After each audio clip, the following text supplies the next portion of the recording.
celebration for December 2025. I'm going to call out each student's name and their school of attendance, and we're going to give you a certificate. Shake your hands, and then you're going to line up and prepare for a photo after we are done bringing everybody up. Layla Bennett, Browning Pierce Elementary.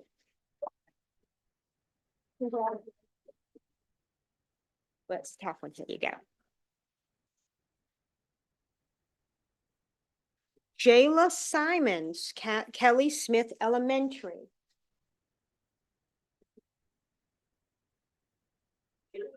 He's not here yet. Okay, we'll hold that one for a while. Austina Hyatt, James A. Long Elementary.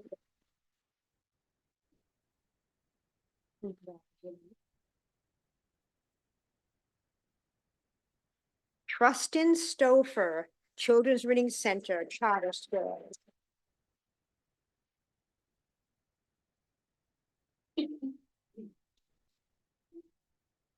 Shyla Brooks, Mellon Learning Center, Pre-K.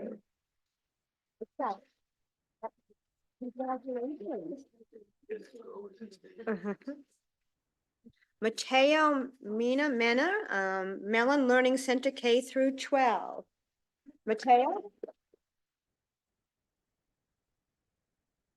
Congratulations. Mixing up the order of things, I'm sorry.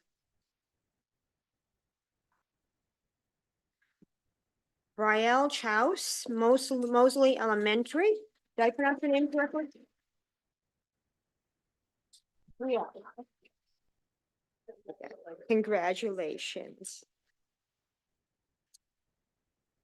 Lincoln Youngs May, Tenio Baptist.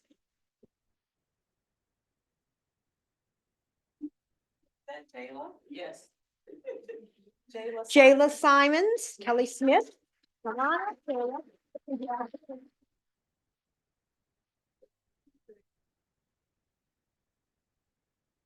Hezara Coffee,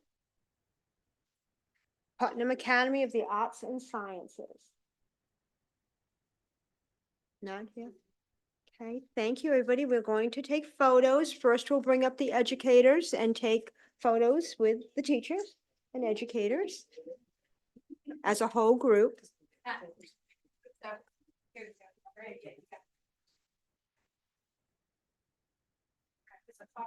Follow in the back and front. So, ready, teacher, remember your teacher's name with you? Try to get behind him. Try to get behind him.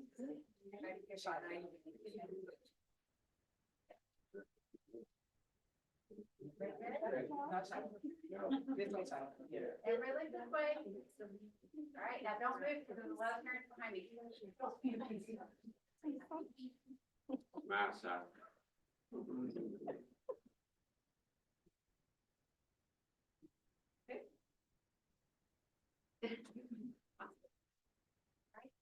Mayor, do you want to do individuals? If you like to do individual photos too. So all of you could stand on the sides, please, and we'll have one at a time. Sure. So stand just on the sides. Either side is fine. Families, if you would like to do, yes, now with the families. Oh,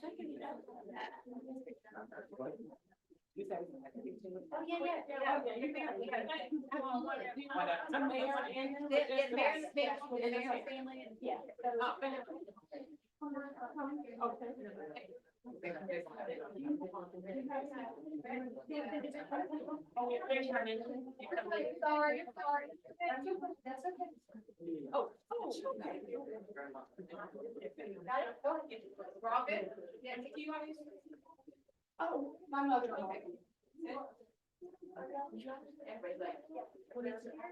Very good. Good job. Thank you. All right, next. Let's step out of the way.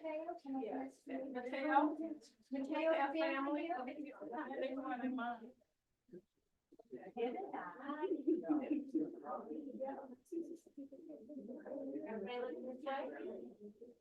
Right here.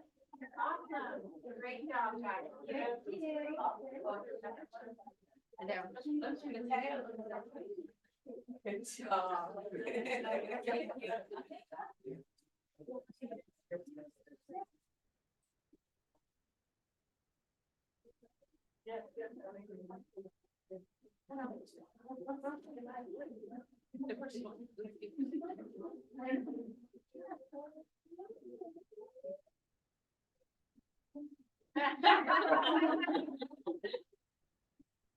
Here. Awesome. Thank you so much. Thank you. So, keep wanting the door out of the way. Yeah.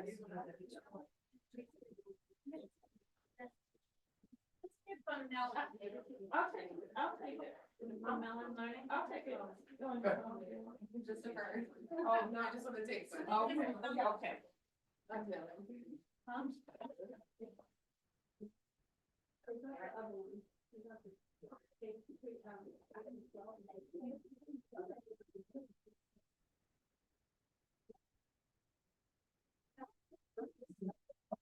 You're gonna be able to have, I'm gonna have these, something that makes you like that.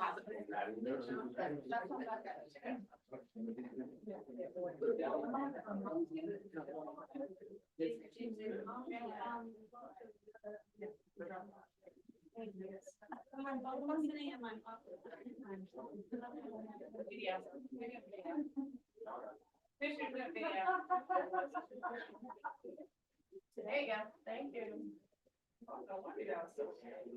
Like, this isn't moving. Okay, go ahead.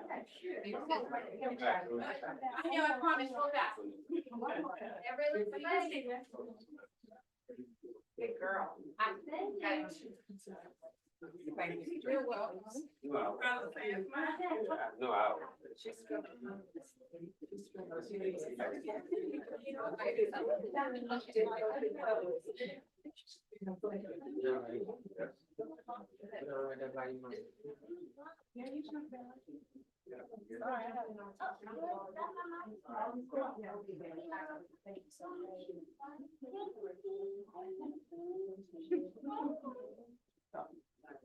Okay, don't move.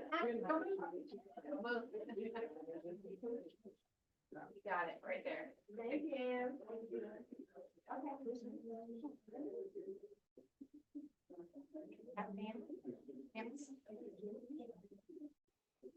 From there,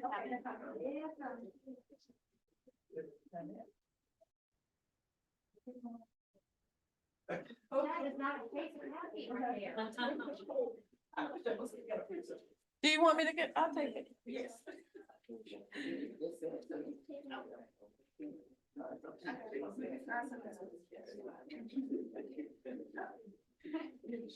Alright,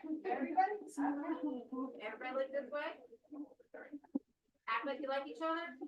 Not happening today. Got it.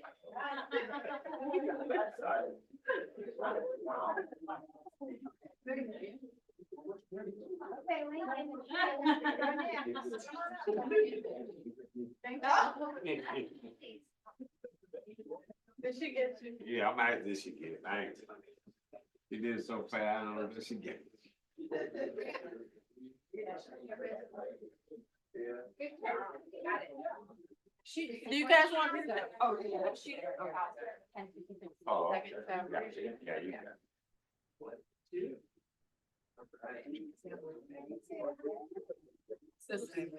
Oh, absolutely. Unless you said, Sean, what you say, Mary. You don't want to take a picture? Oh. okay.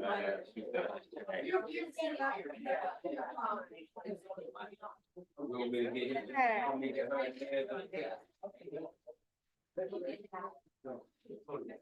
All right, we got 20 minutes. Wait.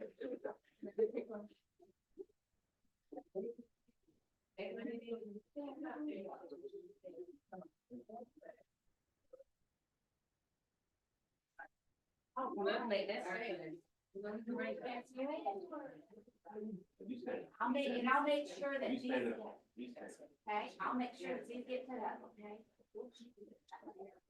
Oh, that's so crazy. Good job. I'll make sure. Okay. Awesome. For all the parents, there'll be a link that will get sent to your school. There'll be a Flickr account in the public, so you can actually download the pictures after that. So it'll probably be either tomorrow or Monday, but we're actually come up. You gotta look out. Thank you. Thank you. Excited too. Thank you, everybody. Really appreciate it. Thank y'all. Merry Christmas, Happy New Year. I love that. Thank you. I know you won't sit on it, you're gonna bring that vote. Oh, It is a vote. My wife, mine. all next week, I didn't win wedding, but. Friday. Got it. Okay, so she'll be here for all this. Yes. Stuff Yeah. that's going on next week. Okay. No, I knew it was over Christmas, but I didn't know. Yeah, tomorrow.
Welcome, that's okay. Welcome to the City Palatka City Commission meeting, December 11th, 2025. It is 6 p.m. and I'm calling this meeting to order, beginning with an invocation led by Pastor Mulberry, who is in Zoom, and a pledge of allegiance led by Commissioner Davis. Please stand.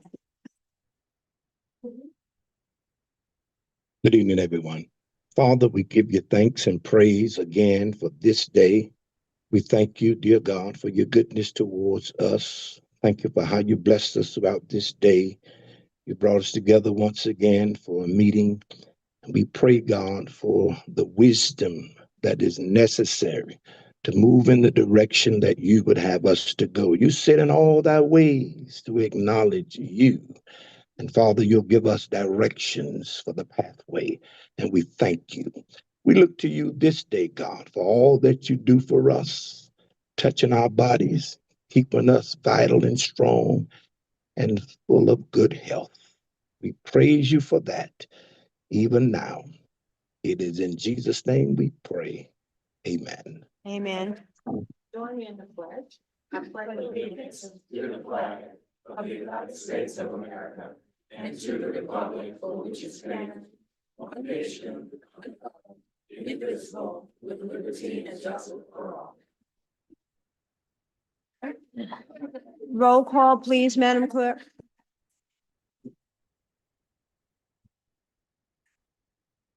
Commissioner Jones, Present. Commissioner Campbell, Present. Commissioner Davis, Commissioner Barham is excused. Mayor Carrera, Present.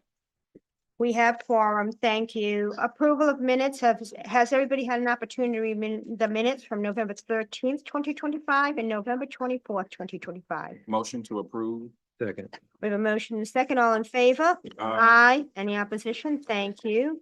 On to public recognitions, presentations in the Spotlight Department of the Quarter. Ms. Jones?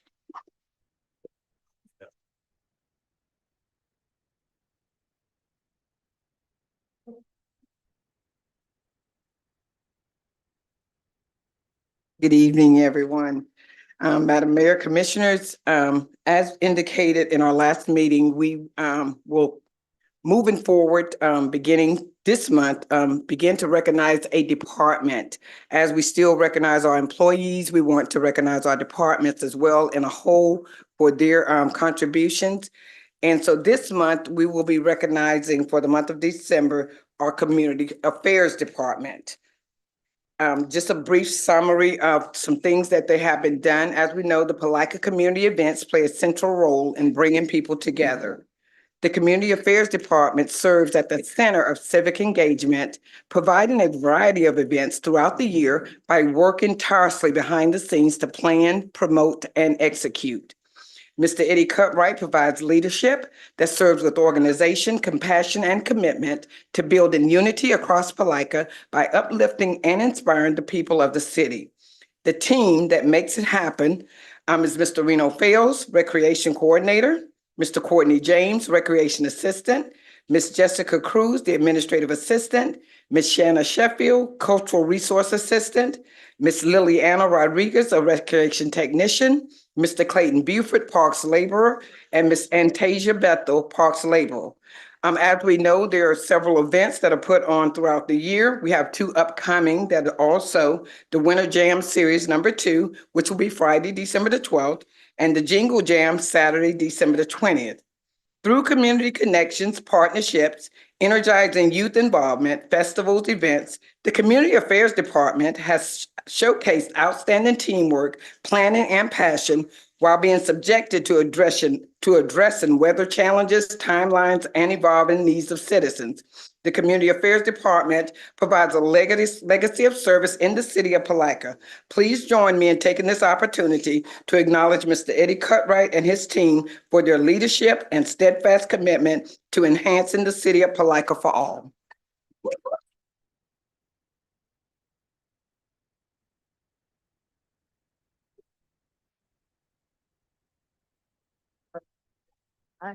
Get all these jackets and stuff, huh? I didn't know that was. I see that. All right, everybody look this way. Say Merry Christmas. Right, stay right there. One more picture. I'm not photoshopping.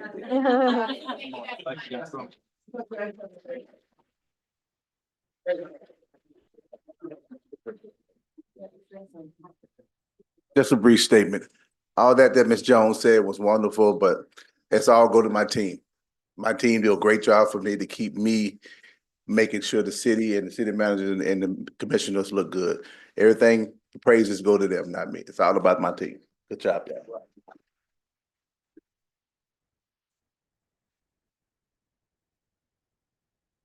Now we're going on to a plaque. I'm sorry. Mayor, if you could, before we move on, we Okay, have one sorry. more acknowledgement. First of all, Go ahead. good evening, Mayor and Commissioners. Mhm. On behalf of the city manager and our management team, we would like to recognize Attorney Jane West for the first woman president of the Putnam County Bar Association.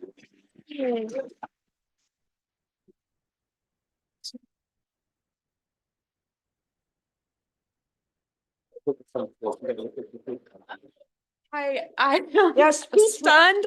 Thank you so much. It was a great honor. I did not know I was the first female president of the Putnam County Bar Association, but it's about time. Thank you all. Let's go to a picture.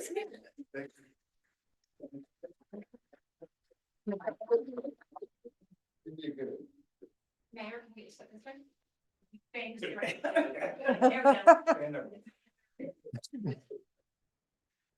Got it. Thank you. I think that was, I was short, was insinuating I was short.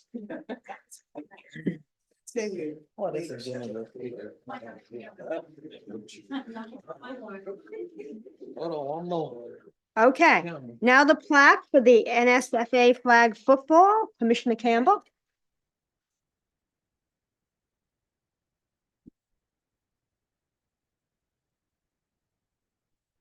Good evening, Mayor and Commissioners, and to the citizens of Palatka and surrounding areas. I stand here today wanting to bring recognition to one of our local schools, Putnam Academy of Arts and Sciences. Putnam Academy of Arts and Sciences does not necessarily have all the resources that they have within the other schools in Putnam County School District. However, Principal Ellis, who is in the back, as well as Coach Ward, who is here with the team, if they can go ahead and come in.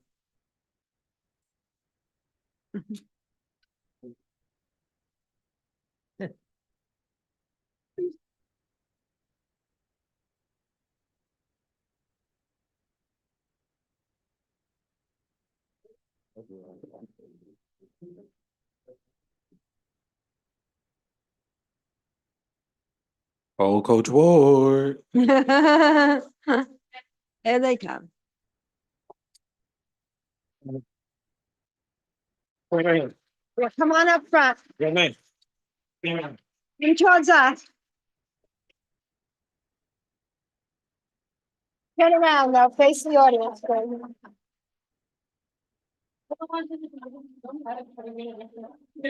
All right, who you have before you today is a true testament to a program that I've seen develop over the last 2 years. Coach Ward has provided some phenomenal mentorship when it comes down to his teams that he has started or have continued to start. I've seen where the program went from not being able to complete a season due to lack of transportation. Now they have gone all the way to become the NSFA flag football champions right here.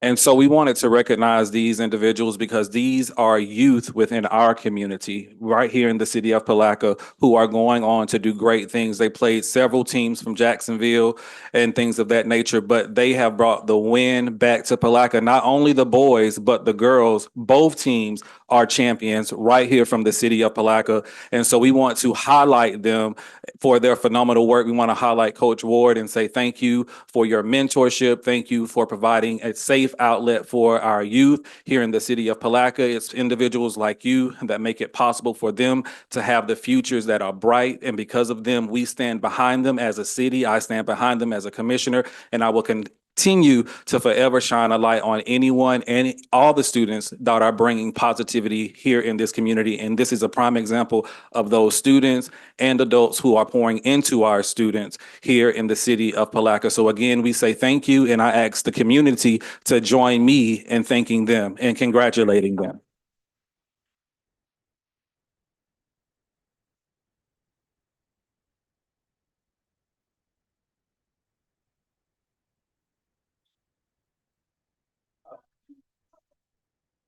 But again, if you look to the back, Principal Ellis, who so eloquently leads the school and is doing phenomenal things over at Putnam County, Putnam Academy, I'm still going to ask him to come up because I'm kind of being forced to.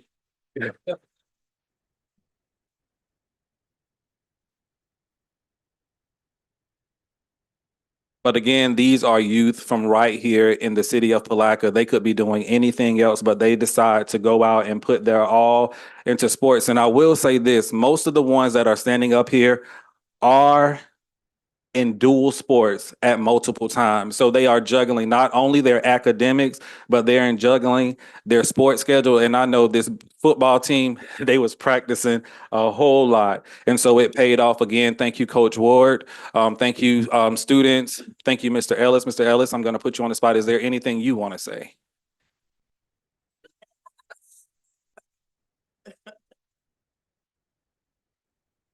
Well, I also want to add that not only are they good athletes, they're good students. And because of their performance, our school actually was recognized last year as a model school. So we are currently a 2025 model school.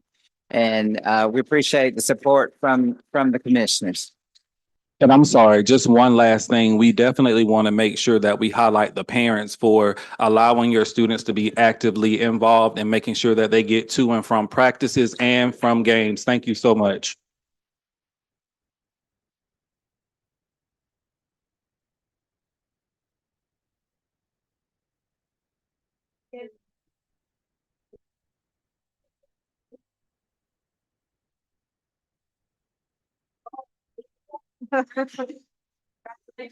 Congratulations. Coach.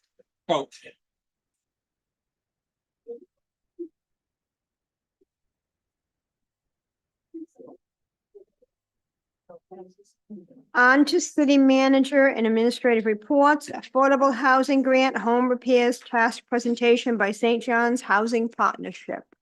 Yes, Commissioners, Mayor, our affordable housing grant, I think it's CDBG, right? And a total of 2 million. And so we've broken it into 4 compartments. We are reporting on 2 of those compartments today. Thank you. Good evening, Mayor, Commissioners. Just a quick introduction about these 2 presentations. As you may remember, back in January 2024, the city received a $2 million grant from Commerce for affordable housing. It was divided in 4 tasks. The first task was to do home repairs. The second task was to create a down payment assistance. And these 2 tasks were allocated $1 million. The other $1 million was allocated for acquisition of lots and then construction of affordable housing. Today, we're going to have a presentation by the 2 first tasks. The first one is going to be by St. John's Housing Partnership, who is the contractor working in the home repairs. And then we'll have a second presentation by Ascarate Consulting, who is the company developing the down payment assistance. Also, it's good to know that in task number 3 and task number 4, we're making a good progress. The city has acquired 2 lots, and we did procurement for a contractor to build affordable housing. The procurement was done and the company awarded to do the construction of those houses was a local company called Synergy Construction. They're currently in the phase of getting the permits with the county and with the city to clean the lots and to start building. So I will leave the mic to St. John's Housing Partnership. Thank you.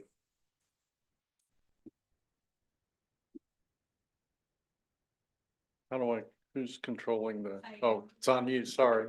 We want to thank you for this opportunity. The housing partnership works in affordable housing. A big part of what we've done for the last 27 years is home repair programs in existing neighborhoods.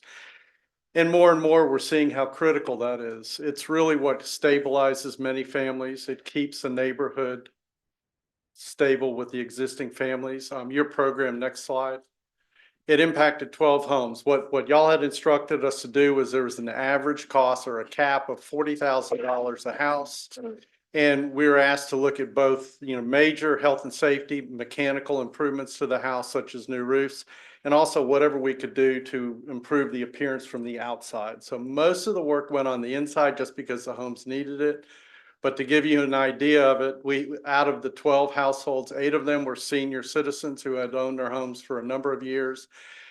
Their average income is really $25,000 a year. So most of them are surviving on that, but it doesn't leave a lot of room for brand new excessive insurance payments, the normal cost of living.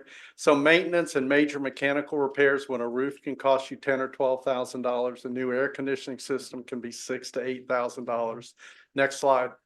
So what we wanted to do is just give you an idea. These are some slides of some of the homes. We replaced 6 roofs. Where we could, we put metal roofs on simply because that'll be the last time that house ever needs a roof. And with Florida's insurance challenges, we think that that's probably one of the best things we can do to help somebody stabilize it. We also replaced air conditioning systems. Next slide.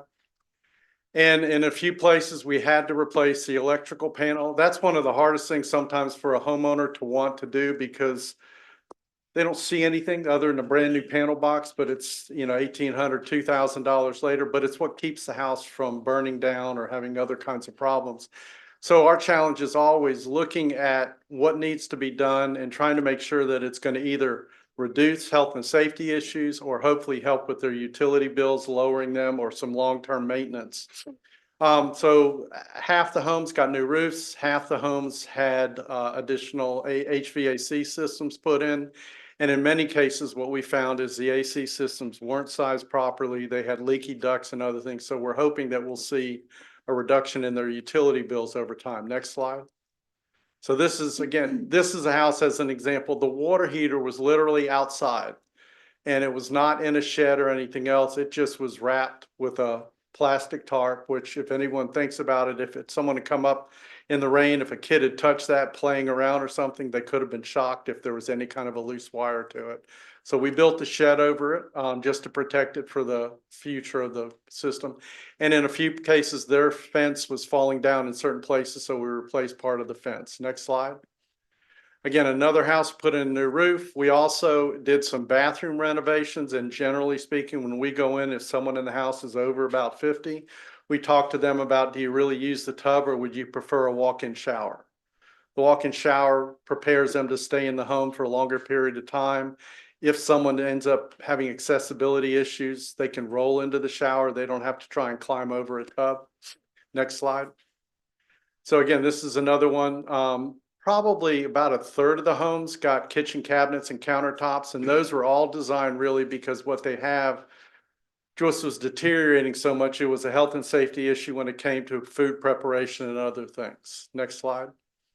So this is another one of the showers. You took out the old tub, put in a walk-in shower.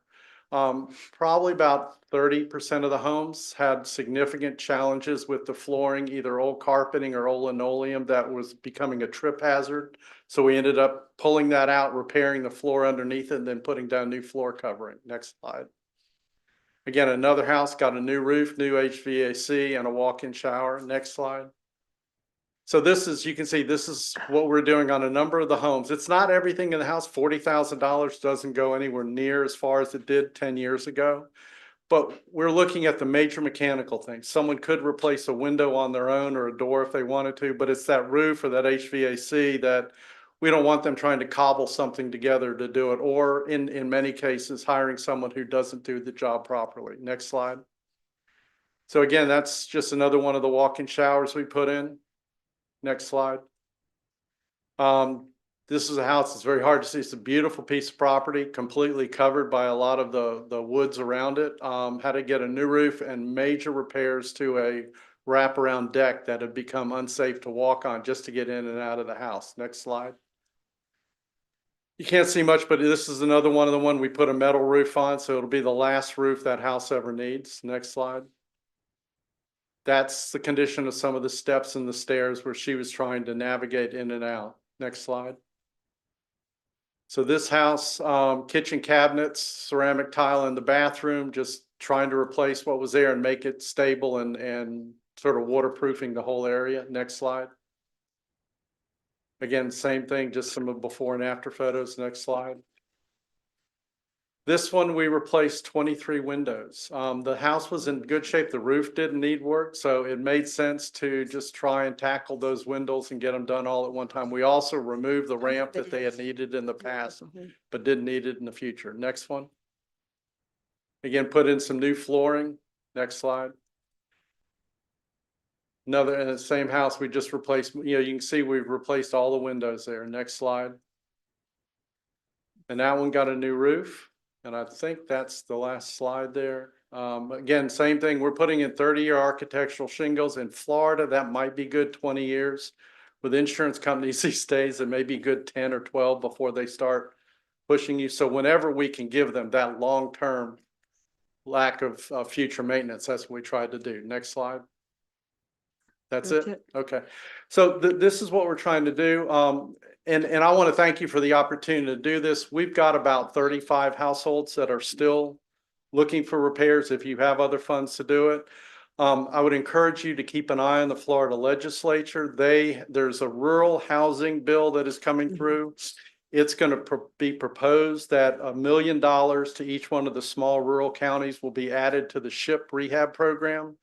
So if I was y'all, I would talk to the county commission and see if that goes through, one, that you can help support the legislation possibly, but also that they could earmark some of those funds for some of the people. I know they have a waiting list already, but given it's additional money and everything else, maybe there's a way where they would make sure that some of that comes to City of Palatka residents. The rehab programs are a huge opportunity to preserve existing neighborhoods. I'm over in St. Johns County most of the time, and I can tell you that I've been watching working class neighborhoods get turned around because rental investors are buying up property. And a lot of it's because a family can't afford to borrow to fix it up, but they want to live there. But at a certain point, if they got a mortgage and they need to replace the roof and they can't, their options are very limited. So your rehab programs really go a long way in stabilizing neighborhoods and preventing gentrification. I hope you continue looking at this for the next 20 years. Just there are going to be housing funds out there. Everybody acknowledges that housing is a challenge across America. And when you do things like this, I always look at it, it's not just for the family you've helped immediately, but hopefully that house remains in the community, serving either their heirs or sold to someone else who keeps it as part of that community fabric, keeps your employees and household members working close to town. Thank you for the opportunity. We appreciate it. Thank you. And as a side note, for the funds that are funding this activity, we expect to repair at least 16 homes, and you've completed 12 already. So there will be 4 more almost immediately before June 30th, 2026 that will be completed with these funds. Thank you. Thank you. Good evening. I'm Crystal Escalante from Escalante Consulting, to Mayor, the Commission, City Manager, Ms. Cardy. I just wanted to say thank you as well for the opportunity. This was by far, I've worked with the city on a couple projects, and this is by far my favorite. And so I put together a little PowerPoint, as Carlos explained. This was a task by a lot of us, a lot of the staff. Carlos Mr. Cutright. We all were meeting with Ms. Cardy to create this program. Not only to create the program, but we also had to put together the documents, the forms, Right. the process, the Yep. procedures. So it was a lot of work involved, but we managed to roll this program out March 1st. And if you'll go ahead. So our program launched March 1st. I was responsible for the administration of the down payment assistance program. And as you can see, we had about 150 plus people attend our launch event out at the community center at Jenkins. And it was phenomenal. We gave out little gift bags and people were excited. We partnered with a lot of realtors, mortgage brokers here in the city to have everyone come out like a one-stop shop for purchasing their own home in the city of Palatka. And I put together a couple things there. I won't read it verbatim, but it basically says that we launched March 1st.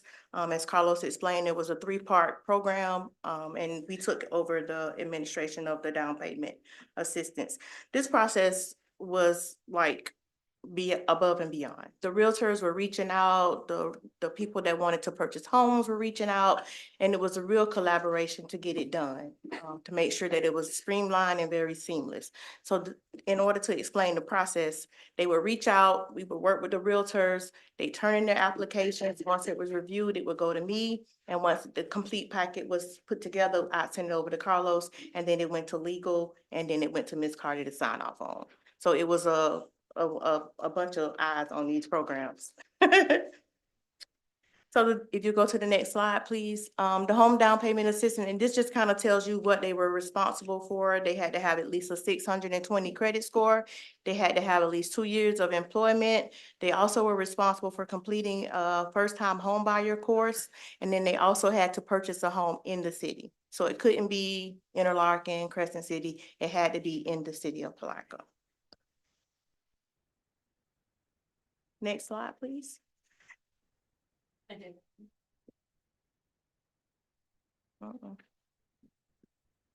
Okay, so what that should be, I don't know why it's looking like that, but that should be, because I'm like, wait a minute, I know I'm not seeing 6 of the same picture.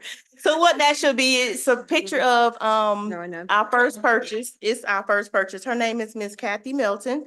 After we launched the program, Miss Kathy was one of the participants at our launch event, and she was already kind of working with a realtor in process to getting her down payment assistance, and she just didn't know it was gonna come from the city of Palatka, but she was looking for any kind of assistance with purchasing her first home. She's worked and lived in the city of Palatka for over 30 years, and she said this was like more than a dream come true for her to be able to purchase her first home. She was our first purchase April 7th. So after launching, it took about 30 days for us to actually get someone in the program. And we had to have, I think we had to have at least one, but Miss Carty was adamant. She was like, we're not spending all this money on one person. So she was like, we're gonna get at least 15 to 16 people in this program and get it going. And we managed to get it done. I think we had to have at least one by June 30th. We had 5. So if you'll skip to the next slide, those are our next couple purchases. Mr. Clinton Johnson, he was one of a participant working with Habitat for Humanity. He moved into a new construction, a new build that was built just for him, but at the last minute, he was unable to close because he didn't have enough of funding. But the city was able to step in and help him buy his first place. The other participant is Miss Shawana Brentson. It's her and her children. The day that she was expected to close, she was also scheduled to graduate with her bachelor's degree. She said, I'm passing on that. I want to buy a house. So she was like, I'm not going to that. I'm gonna go to my closing. She was like, and I don't have any regrets. If you go to the next slide. So the next 2 purchases was Miss Karen Bunch and Miss Maya McCoy. They both purchased homes here in the city. Miss Karen and her family moved in, I believe, in May, and then Miss McCoy closed the end of May. Miss McCoy actually moved to the city of Palatka from Orange Park. So she was like, I want to buy a house. I don't really care where it's at. She was like, I'm happy. If you'll go to the next slide. So up there, we have Miss LaDiamond Cobbs. Her and her fiance purchased a home, but they purchased a private. So when you purchase private, you don't necessarily have to go through like a mortgage broker. They did like an agreement between them and the seller. And then we have Mrs. Erin Owens. She moved out of her parents' home straight into a new construction. So she bought her first place and it was brand new. The next one, they just started rolling in. This is Miss Akita Bright. She also moved back to Palatka. She used to live here. She was born and raised here. But she moved back to Palatka to buy her first home along with Hazel and Terry Mitchell. They also purchased their first home here. Next slide. This is Miss Latanya Whitfield. She works for the Palatka Housing Authority. And she was extremely excited. I actually took this picture off of her video where she was like dancing at her closing. So I did a quick screenshot to get her picture. But she is really excited. She called me and she was like, I don't know if I want to do this. You know, the house it's not a new construction, and I always imagine myself purchasing.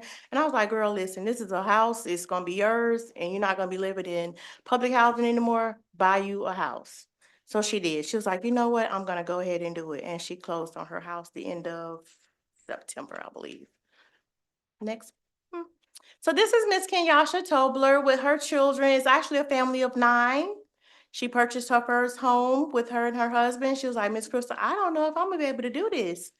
But we ate with our partnership with the city. So I told Ms. Cardi, I said, I don't feel comfortable because I worked in social services for over 20 years. And I know I look like I'm like 17 years old, but y'all can. I worked in social services from being a police officer to now for over 20 plus years. And I don't want to put people in homes and they don't know what to do afterwards.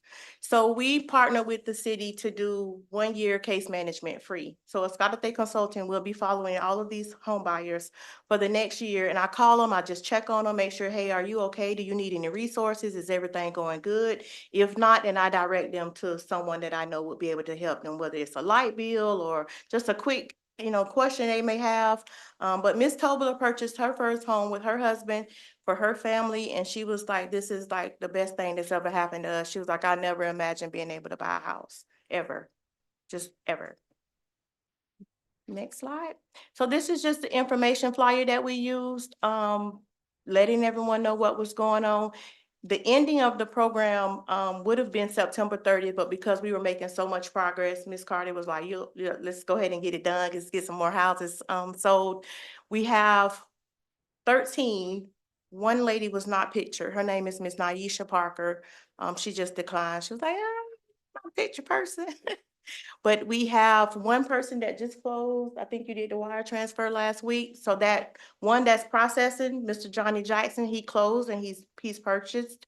And then we have an application for one. It said 2 at the time, but we're down to 1 because now I have another application that I'm also processing. So I'll have that to Carlos in a couple days on Miss Cardi. But yeah, that's it. Any questions? No? No, great, great, great news. I don't have a question, but I do want to just say thank you to both Ms. Azakarate as well as Ascalate, I'm sorry. You tell them. She knew who I was talking about. As well as St. John's Housing I was afraid to say your name. Partnership. Thank you. You all have made an investment into brightening up our city and providing families the opportunity. A lot of times we hear the rhetoric, oh, they're not doing anything in the city, they're doing this, they're not doing that. But this is proof that we are allocating funding to where it needs to be. And without you all, I don't think we'll be where we are. And knowing that you have the background knowledge in housing and other resources, it proves by you standing by those who you have helped to continue to help them even after what it is that you were set out to do is complete. So that speaks volumes.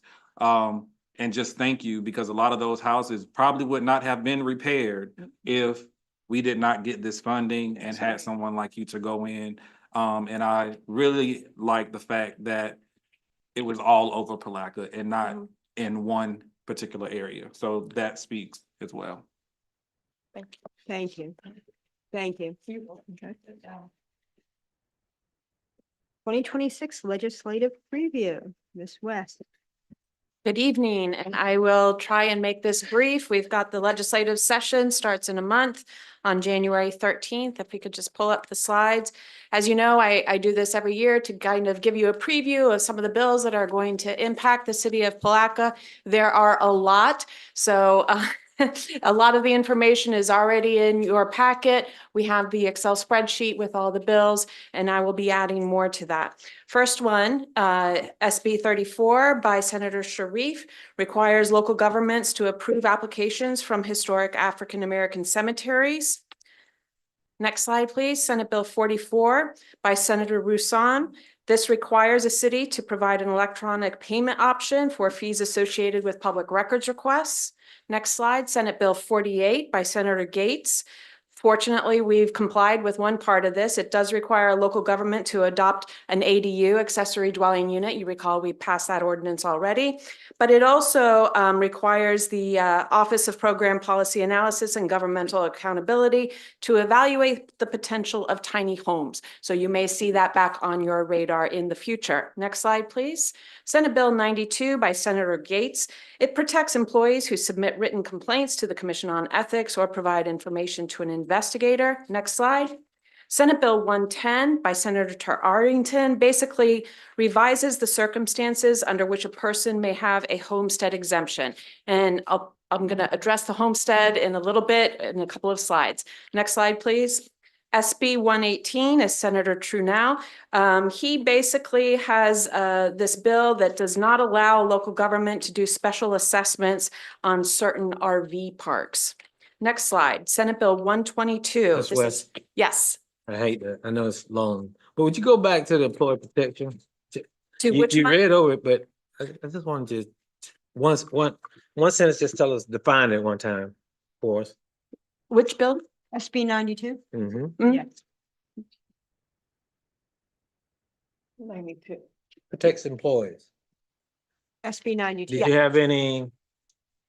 You just read it, but Yes, I mean, basically, I don't know where this bill stemmed. What we find with most bills that are pending in the legislature, it was one isolated incident that might have happened in a lawmaker's jurisdiction. They bring it up to them, and then that lawmaker basically imposes a bill that affects the entire state of Florida. So I don't know the particular circumstances here. I will tell you that Senator Gates hails from the Panhandle, so it's nowhere around here, but I don't know the factual circumstances as to why he brought this bill. what it looked like is that it actually gonna make people participate in those investigations, but I just thought you may have had more info on that. I'll look into it. I'll try and find out the genesis of the bill.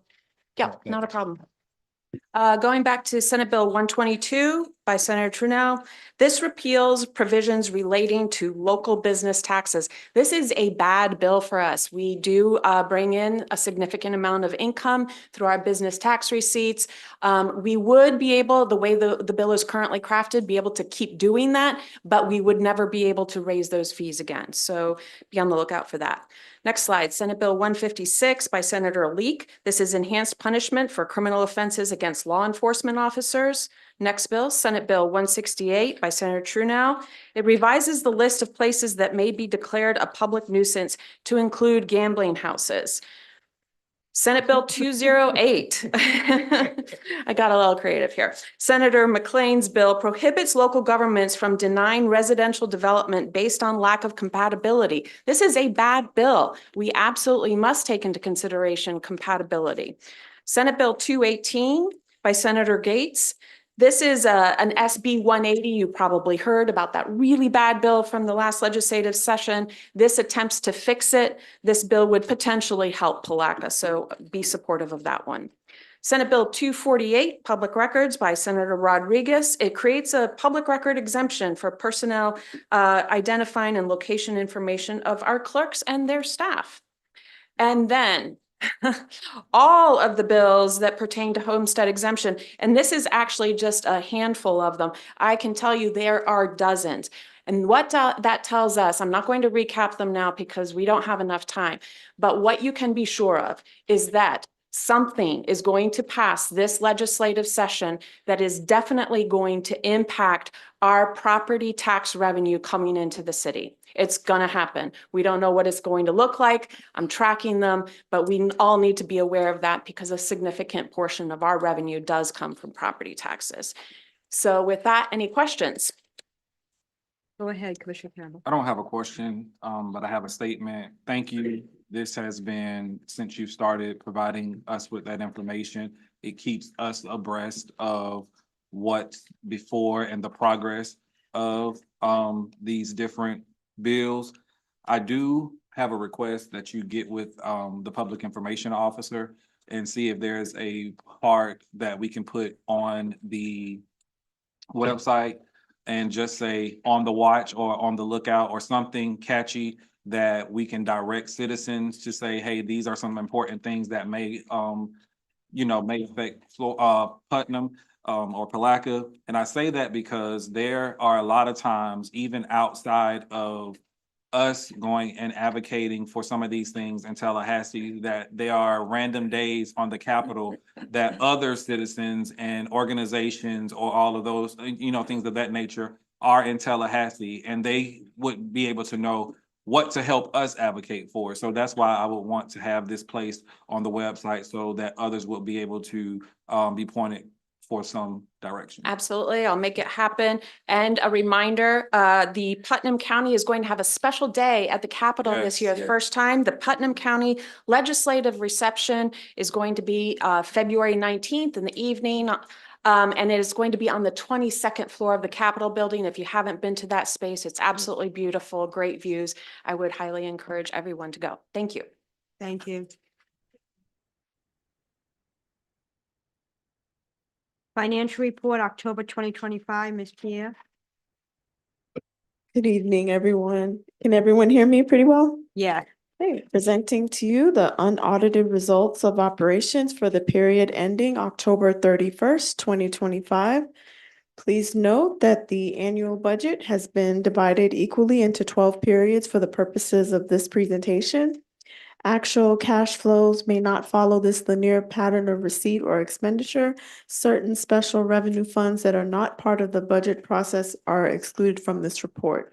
The report also includes a comparison with the previous fiscal year's results through the same period.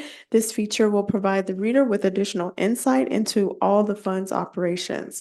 This report represents the completion of 8.33% of the 2026 fiscal year. The general fund revenues year-to-date are $1,490,487, and that represents 6% of budgeted amounts for the fiscal year. General fund expenditures year-to-date are $1,414,104, and that's 5% of the budget amounts. General fund encumbrances are $899,207 and are excluded from expenditures.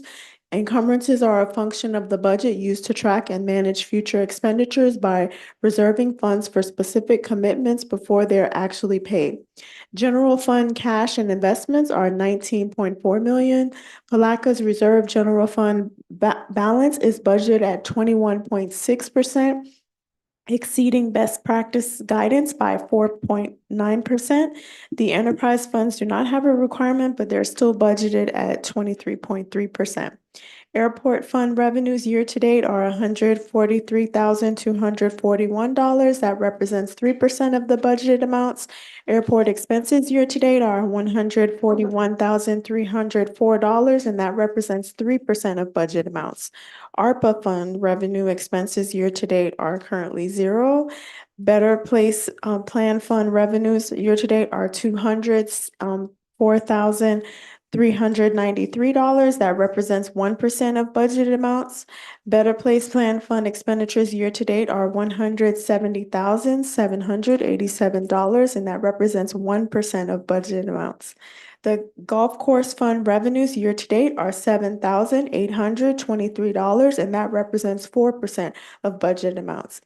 Golf Course Fund expenses year-to-date are $28,355, and that represents 15% of budget amounts. Sanitation Fund revenues year-to-date are $313,805, representing 8% of budget amounts. Sanitation Fund expenses year-to-date are $219,080, and that represents 5% of budget amounts. Utility Fund revenues year-to-date are $942,983, and that represents 3% of budget amounts. Utility Fund expenses year-to-date are $921,320, and that represents 3% of budget amounts.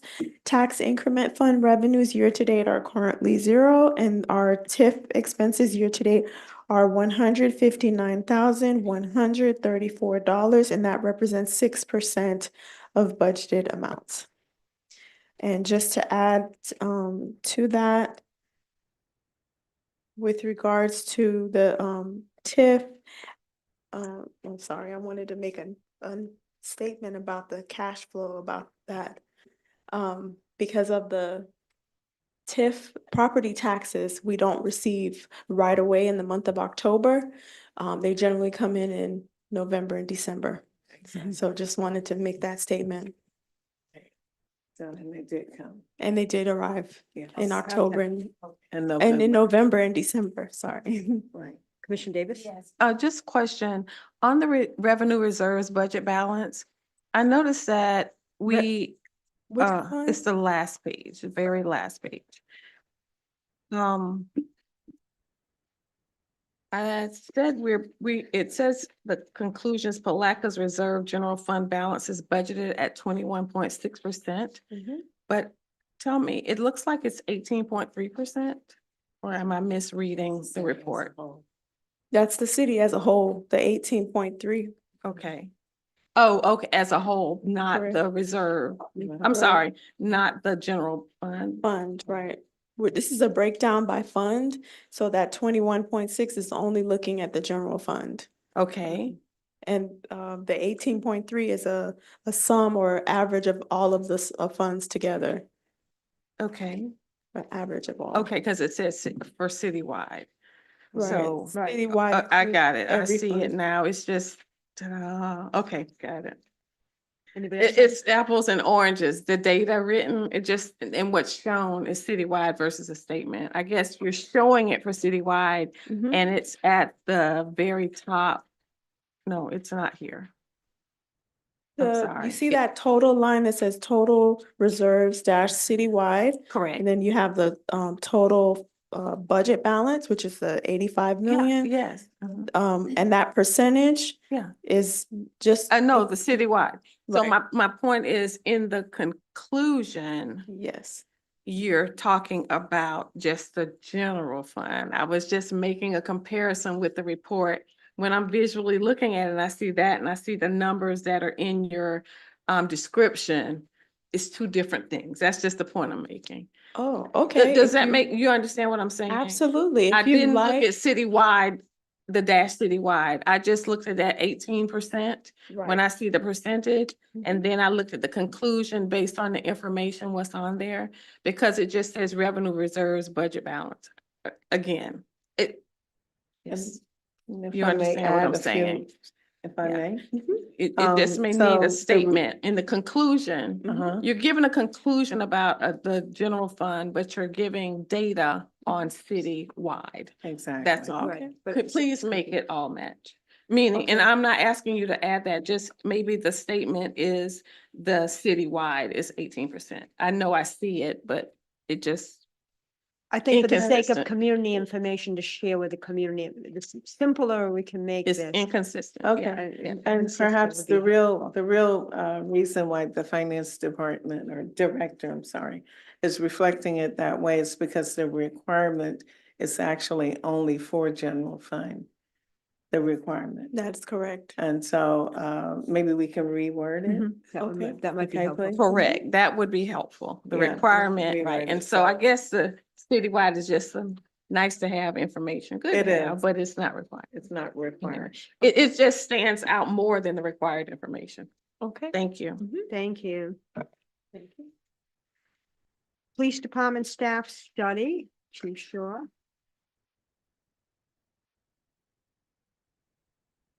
Once again, good evening, Mayor and Chief. Commissioners. If you remember back in the budget cycle for the 2024 fiscal year, when we were looking to build the budget, we requested funding to be able to go out and seek a professional report for staffing levels, future staffing levels that may be needed. We decided to do that because we wanted to bring something back to be able to give you a professional view so you can make your decision on how we proceed in the future and help with your decisions on our staffing levels. Today, before you, the report has come back and we are here to present it. And Dr. Mitch Miller from UNF will be presenting the report to you. Thank you. Dr. Miller.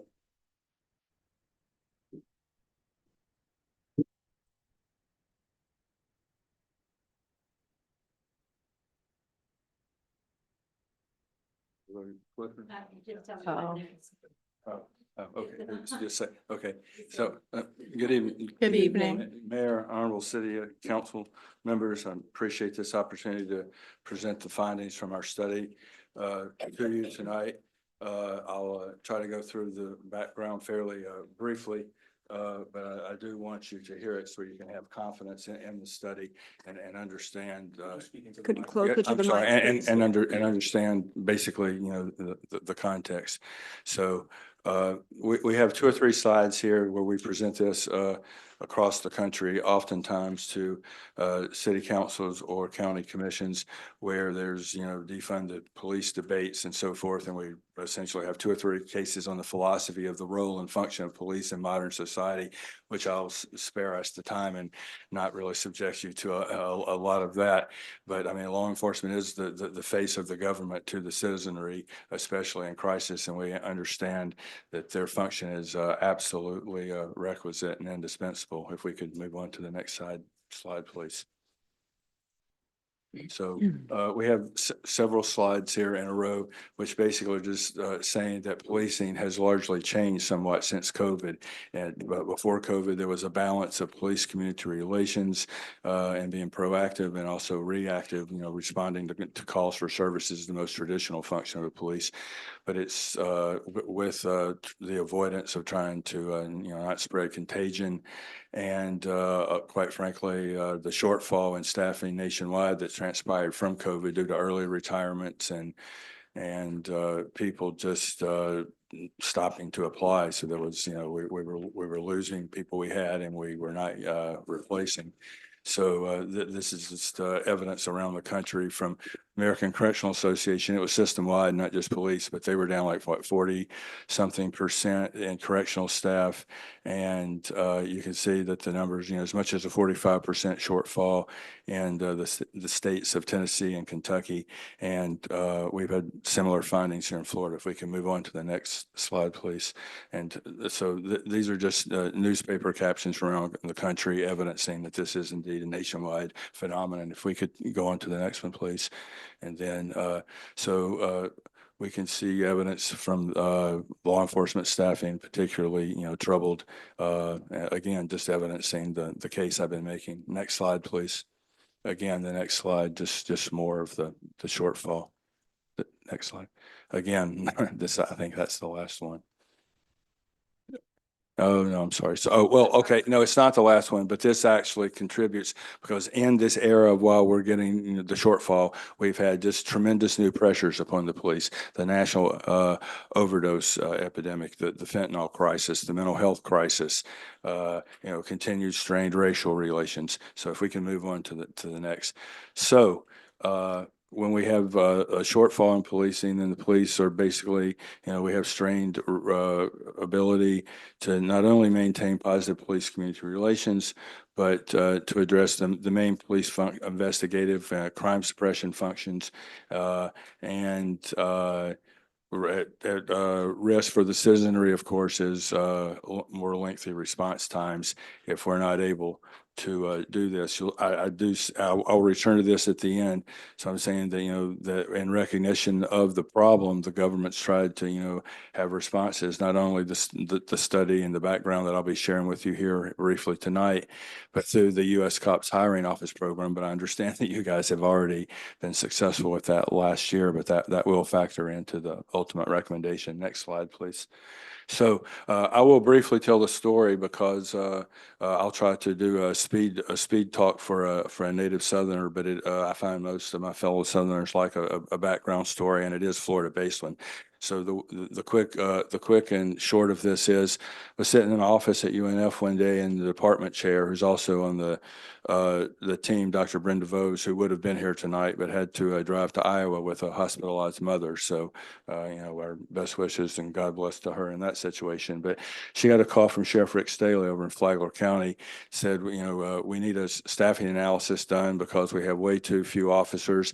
Our contract remains the same, but Palm Coast is growing leaps and bounds, and we've got to have more bodies, and we need a recommendation of the number. And she came down and she said, "Hey, can you help with this? Have you ever done it?" I'm like, never heard of it. Never heard of it. So I'll be honest. I said, I'll do what any good criminologist does. I went and did a literature review, and the literature review said there's 4 or 5 different models of staffing analyses, different, research methodologies, of which the most dominant one was one recommended by the IACP, International Association of Chiefs of Police, known as the workload model.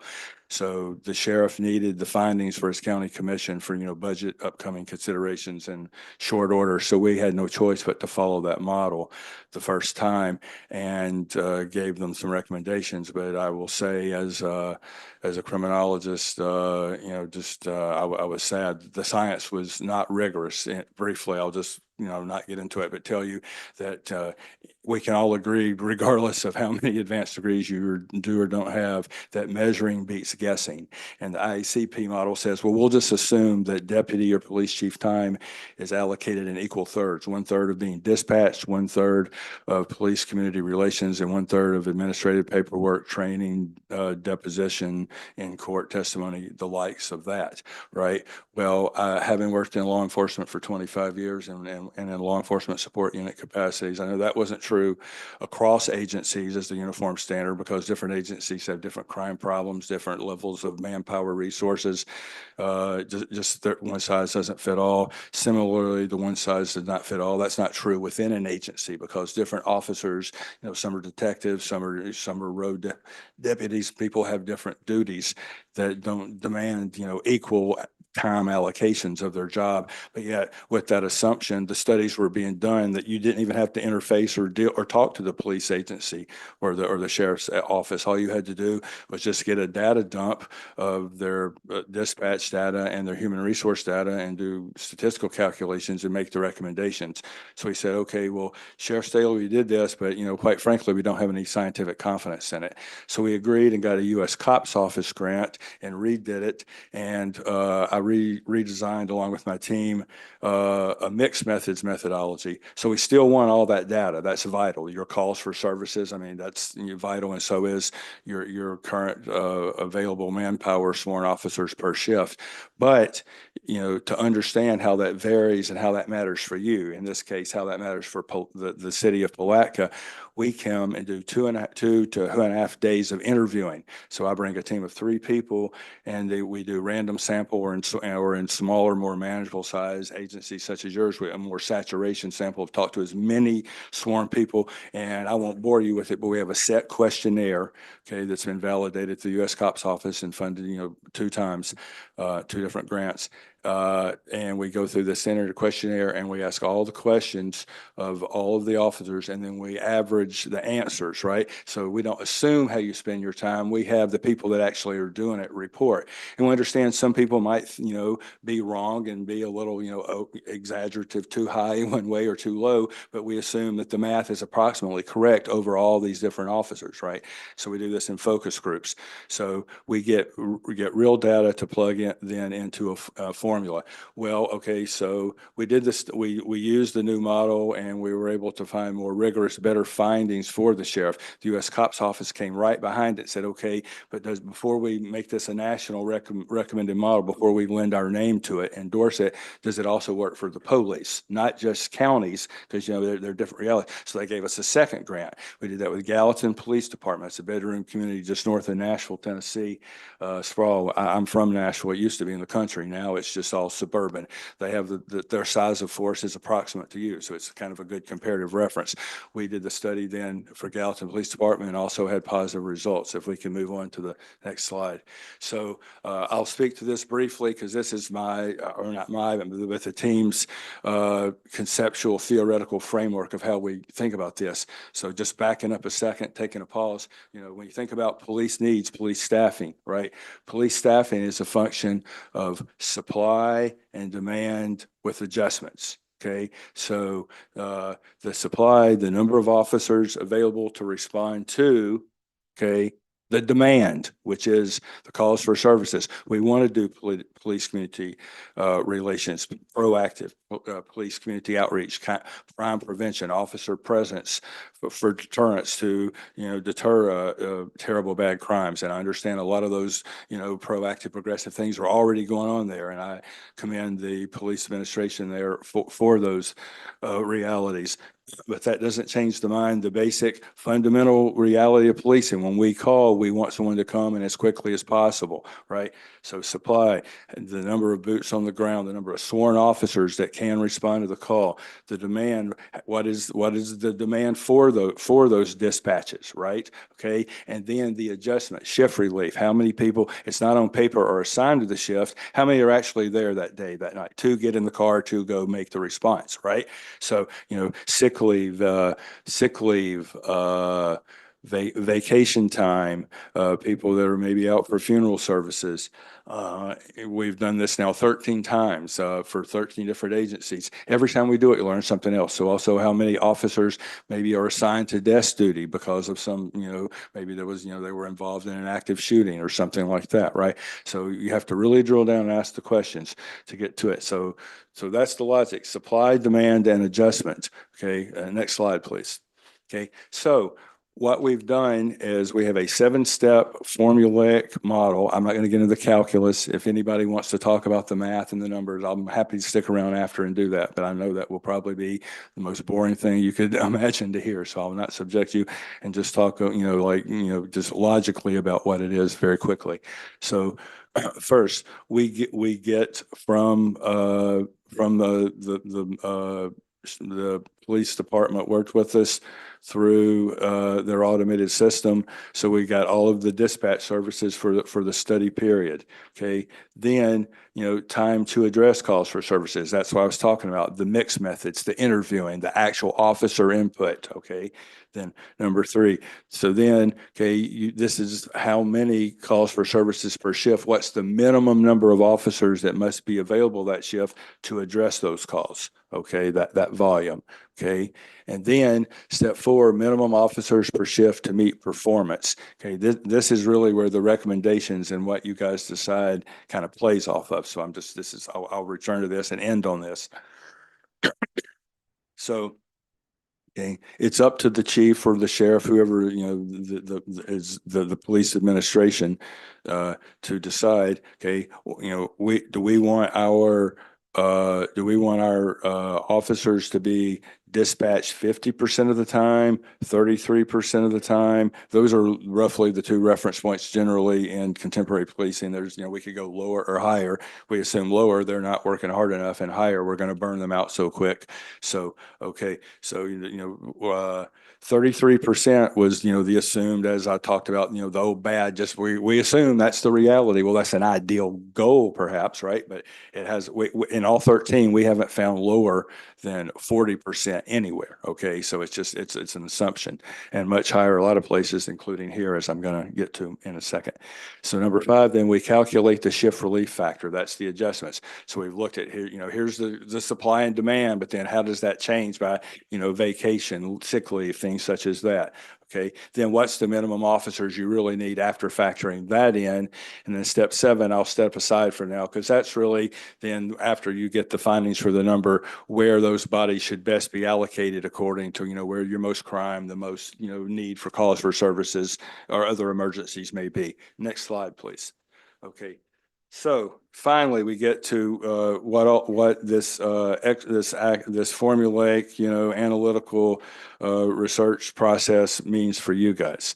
So right now, Palatka Police Department we have found the officers spend almost 60% of their time dispatched. That's troubling, okay? So the scientific, the criminological literature tells us that if you're over 50%, you're at risk at burnout. You're at risk of, making, quite frankly, worse decisions on the job. Policing is stressful, it's tiring.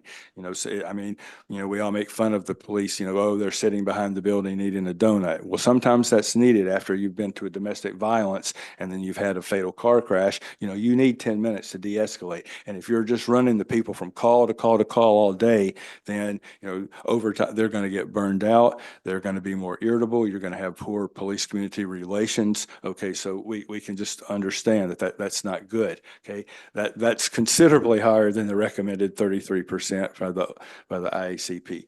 So assuming if you were to reallocate and try to do that to get all the way to a 33%, okay, you would need to hire something like 30 people over the next 5 years. Well, that's a that's a pie in the sky number, and I understand that, but that's just from what the study on that assumption is. Okay, so if you assumed a 5% population growth in 5 years, you would need to hire, again, 29 to 31. And again, that's at the 33%. And then also projections of the same at a 10%. So if we can go to the next slide. Okay, well, that's the last one. But anyway, so I wish I had a slide for this. Dr. Brenda Vose was, again, going to be here to co-present this with me tonight, but she had to go to a sick family member. So let me just put this in context and give you my, in conclusion, interpretation of it. All right. So 33% dispatch is kind of low. In the South, we want to get good return from our officers, and we don't want them sitting perhaps that much. Okay, so, but again, that 33% assumes across everybody. Now, in the context here, you guys just had a U.S. Cops hiring grant, right, for 4 people for police community relations. Well, if you got 4 people doing that full time, to my way of thinking, that sort of, should take a little bit of percentage pressure off of the rest of the people, and they don't need 33. Okay, at the same time, we can agree 59. I mean, that's not a good way to keep people. That's a good way to burn people out. That's a way to have, not optimal interactions at traffic stops and, house, visits and the like. So even 50%, I would say too high. So let's say, what would be maybe a reasonable workload allocation for dispatch? And I'm going to suggest to you 40%. Okay. So you're still getting good work return on good tax value out of your workers, but you're not burning them out at 40%.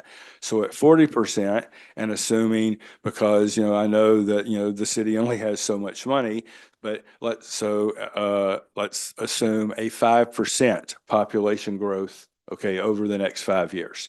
So I think that's modest. I don't think that's, unrealistic. So at a 5% population growth over the next 5 years, in order to sustain a force at 40% workload, and not have lengthier response times due to being short-staffed, you would need 10.4. You can't have 0.4 of a human. So 10 or 11 officers. So let's say 10 hires or 2 hires a year.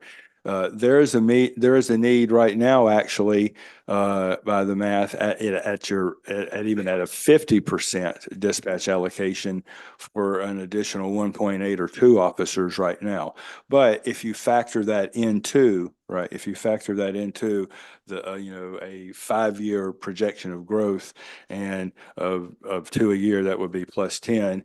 And I don't know the realities because we didn't look into retirement expectancy or attrition, but assuming you had turnover, that wouldn't be a true plus 10. That would be some replacements plus whatever the differential on that would be. So I will conclude by, because I always want to be objective and as scientifically honest as possible, to say sort of two limitations there, or 2 contextualizers. One, I think, strengthens the case for hires, and one perhaps questions it. But the strengthening, so when the study, while the study is very good at capturing actual road deputies' time allocations of being dispatched, when we sample everybody, we're getting answers for people now, well, you've got 4 new people that aren't dispatched at all because, so the numbers, if anything, that I've told you are probably artificially low in terms of relating the demand.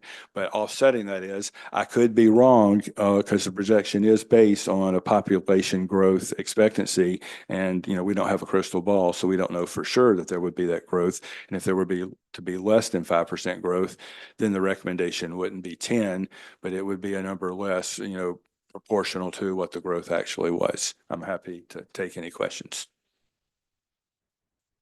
Yes. When you are talking about officers to respond to CFSs,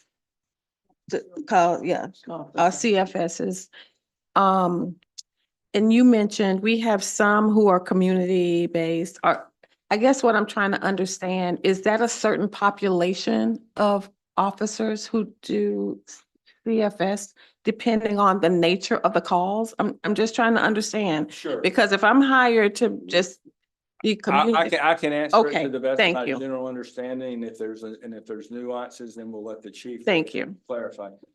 Okay. Excuse me. So policing works on shift work as we know.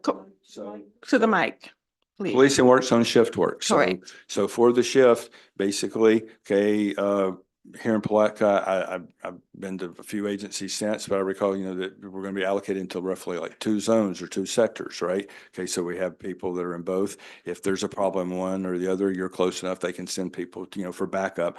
But, okay, so we're working and we've got so many bodies per shift, right, in there. And that's what they're doing. They're on patrol. They're patrol officers. Now, there's also people that are specialty officers, detectives, K9, other things. Now, some are dually trained. So you might be working a detective role, but you oftentimes, especially in a smaller city, come as backup and support. So, so there's mobility both across the zones or sectors. And while someone's primary role might be patrol, or it might be a specialty officer role, you might work supplemental in the other as well. And I don't know if that.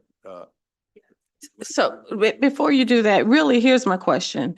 Your recommendation is a number of officers, and you made a recommendation of the number of officers who need to be hired immediately. I suppose my question then is, you mentioned officers or positions, but is there a specific role that Oh, needs to be okay, hired yes. Okay, I immediately understand better now. in Palatka? Okay. Yeah.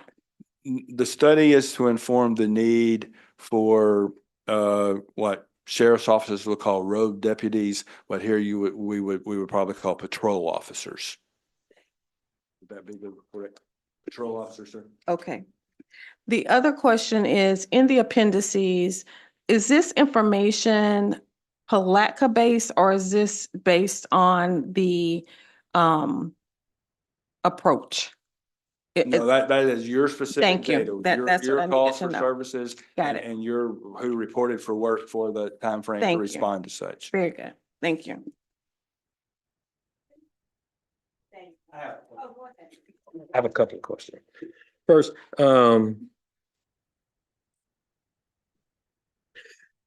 your time study, what method did you use to conduct the time study of these officers? I know you said the call for service was dispatch oriented,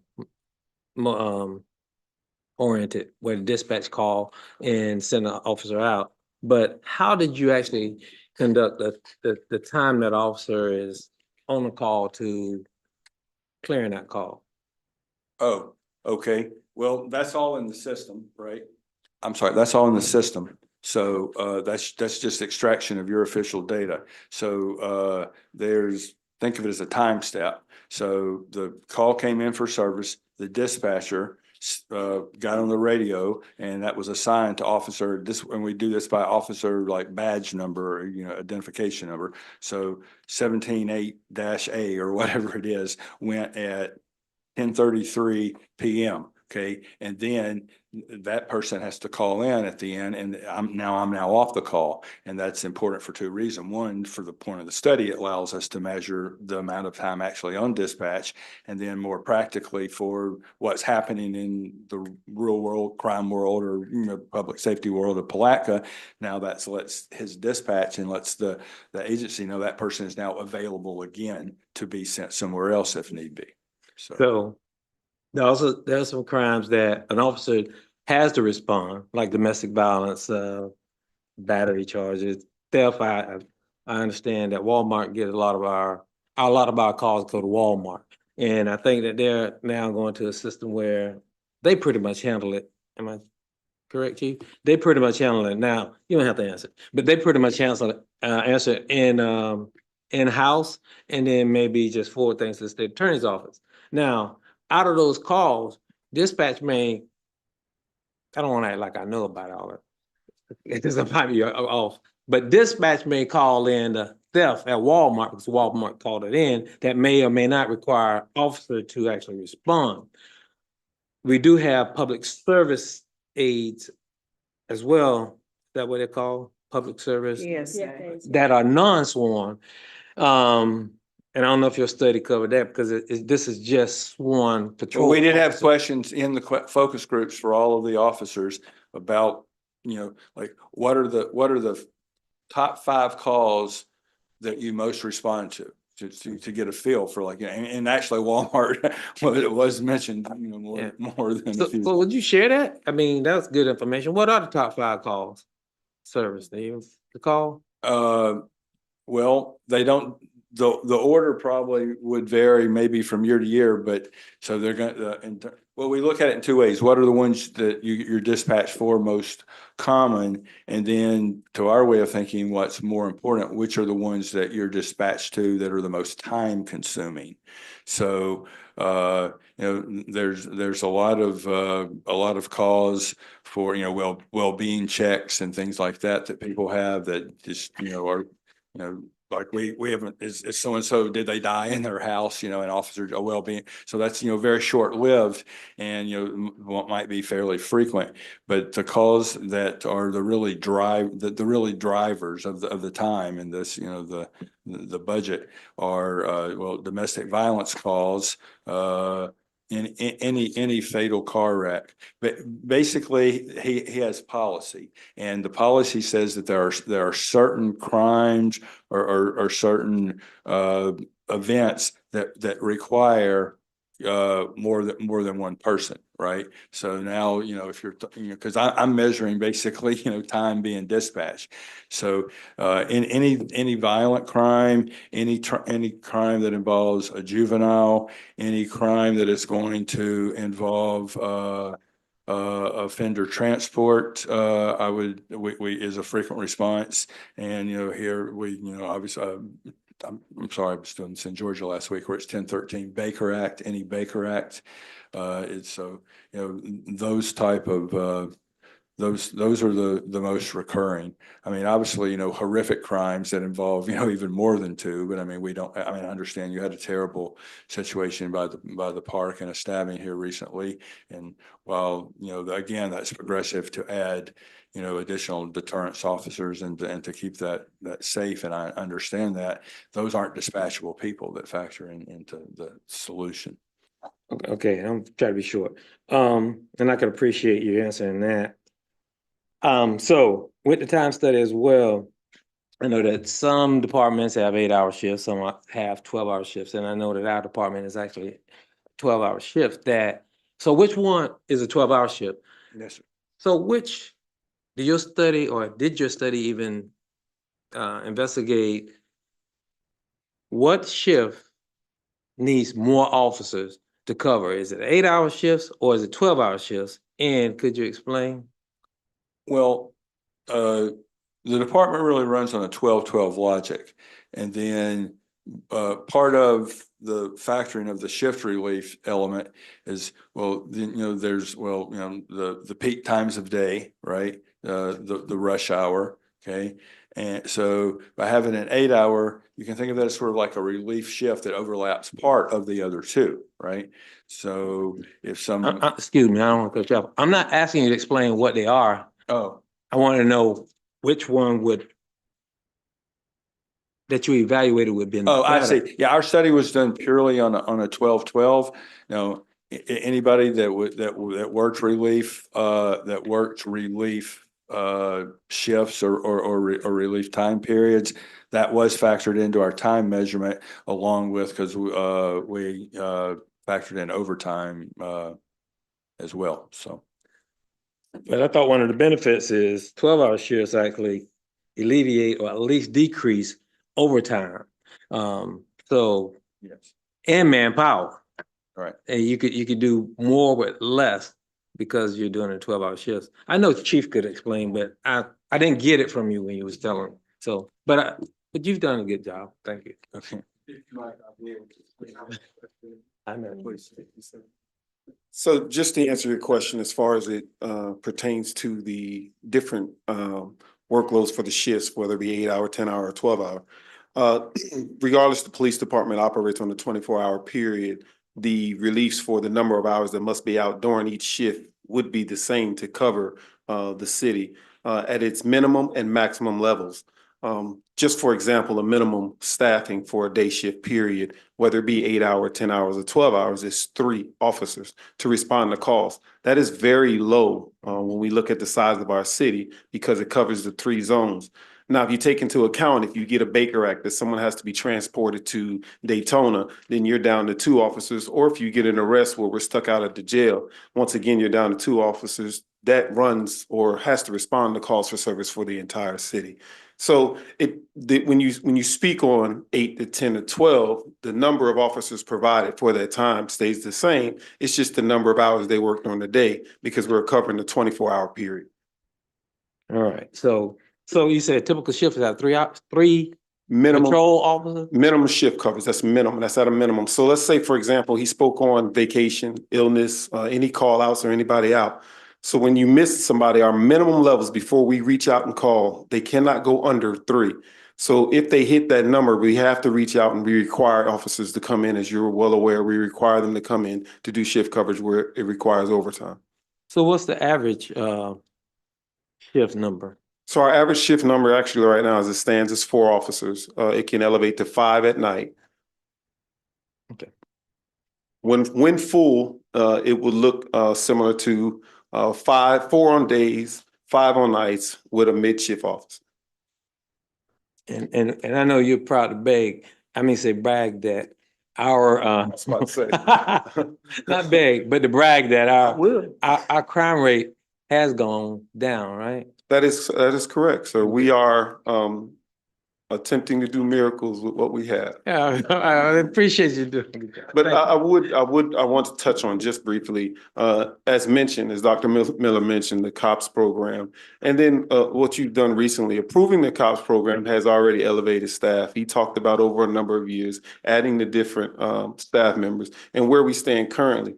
Depending on where the population grows, we're already ahead of that number as we look at this current time. And that's because what you've already approved, with it being not only covering, when we talk about areas during the week, the CRA district is an area which allows for them to not to have to respond on a regular basis to the area because you already have officers staffed in that area. So that allows them to respond to different areas and officers to be out at different times. So what you've done as a commission, you've already gone ahead. What we did for you is be able to provide the information in the report so you have it as when the time comes, and we talked about it for future references for us to make a responsible decision and you be able to relate to those numbers. And we did not want to do it just from a poof and just pop out ahead and say, we believe we needed this. We want to be able to provide you with a professional report so you can see the numbers, so you can reflect on it, your decision that has to be made when the time comes. Thank you, sir.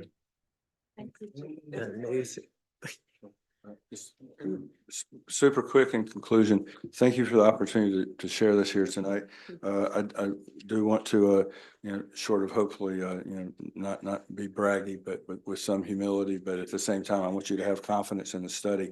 So we're real proud that it's now been endorsed by the U.S. COPS office, so it's known as the U.S. COPS SAM. And I hope that'll be good for business. Uncle Sam, easy to remember, right?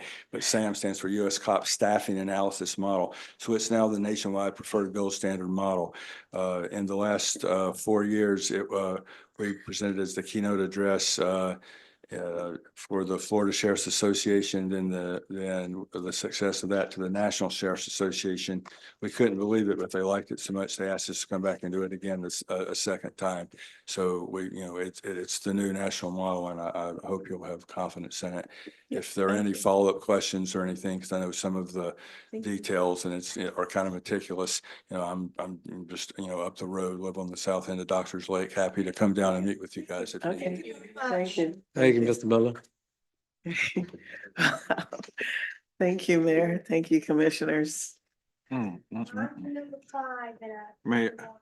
Mayor, I want to see if we can make a quick amendment to the agenda, given what Palatka was currently or recently broadcasted over the social media platforms and news. I feel that it's to the benefit of our citizens to hear from Mr. Sean, who is our waste treatment plant supervisor, to give some background knowledge and what we are doing as a city to move forward. And I think this is the perfect opportunity because not only do we have citizens in here, but it's broadcast and we can direct people to go back and watch this video for an update. So if we may. So moved. Yes. Good evening, Commissioners, Mayor, City Manager. Recently, we did the lead and copper survey for the city of Palatka. We do this survey every 3 years like it went out in the media. We put out 105 samples, received 62 back, which is roughly 60% of them. Out of those 62, we received 6 that hit for excessive lead. Those 6 are individual apartments in 2 locations. Those individuals have already been contacted, so if you were not contacted, it was not you. The city water has been tested from the wells into the pipes and out into distribution. We are lead free. We have no lead in the water. We have no lead in our wells. Your water is safe. Now, with that being said, the pipes from the road to your house, if your house is older, you should have those pipes checked for lead. The city does not cover that part. That is on the citizens to do. I recommend going to one of the local big box hardwares and picking up a sample. They give them away right by the doors. You can take it, send it out. They'll send you your results.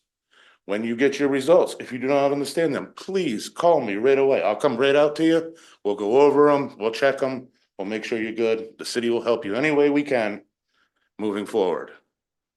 We have moved our testing up to every 6 months instead of triennial. So instead of 3 years, every 6 months we will be doing it now. We've also adjusted our corrosion control program.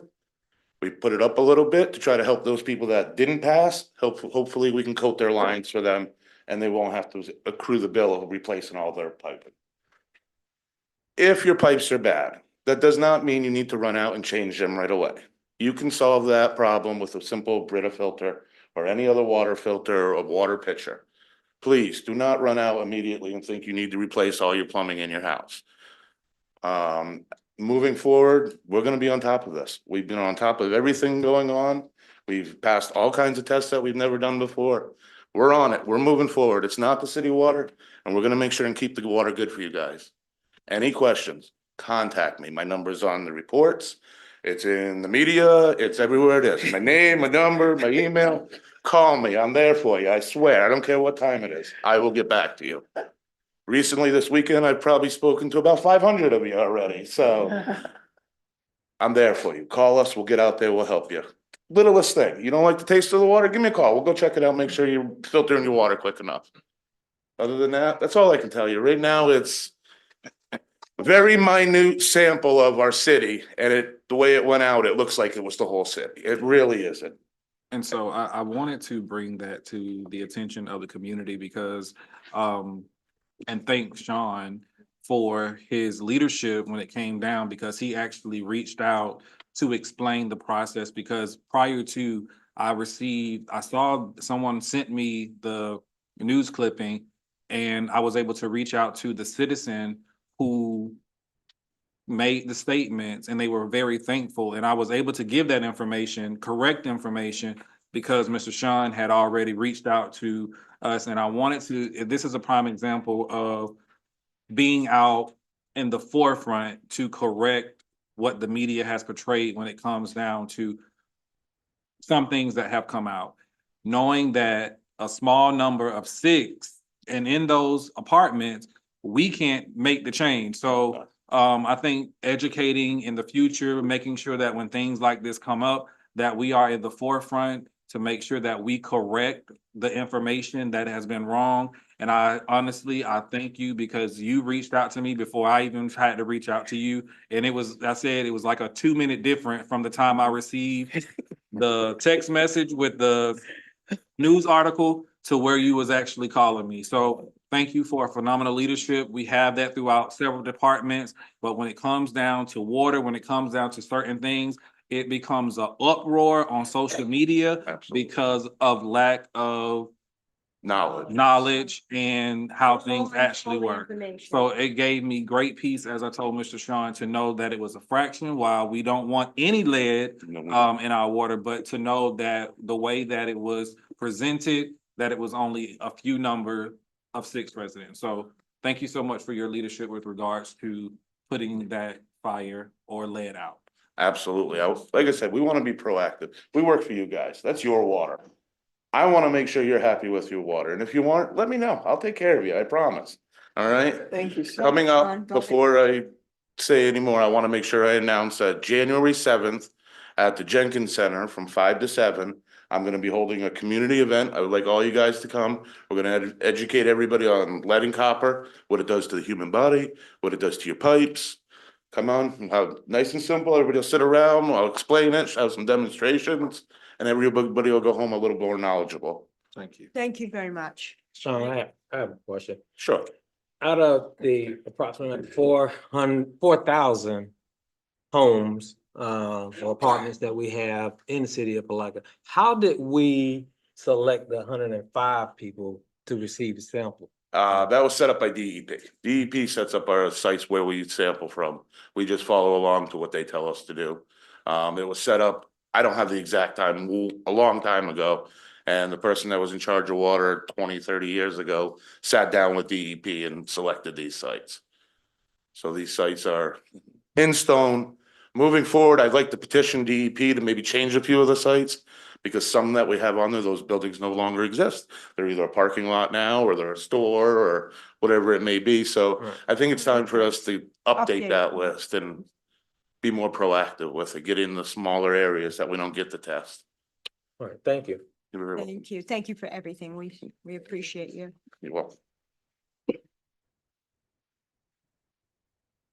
Anything else? No, that's Commissioner? it. Thank you. Okay, Commissioner Barham, Commissioner Davis, Commissioner Jones reports. Commissioner Barham has an excused absence. Commissioner Davis. Okay. I'm gonna make this quick now. I have had several requests for a citywide shred event, and I'm not aware of any occurring. So I am currently working with the city manager. I mentioned it to her and looking to see if we can possibly get a citywide shred event, what that will entail, possibly and hopefully in January. I know that's soon, but at least some information about it to look forward to. Yes, if I may.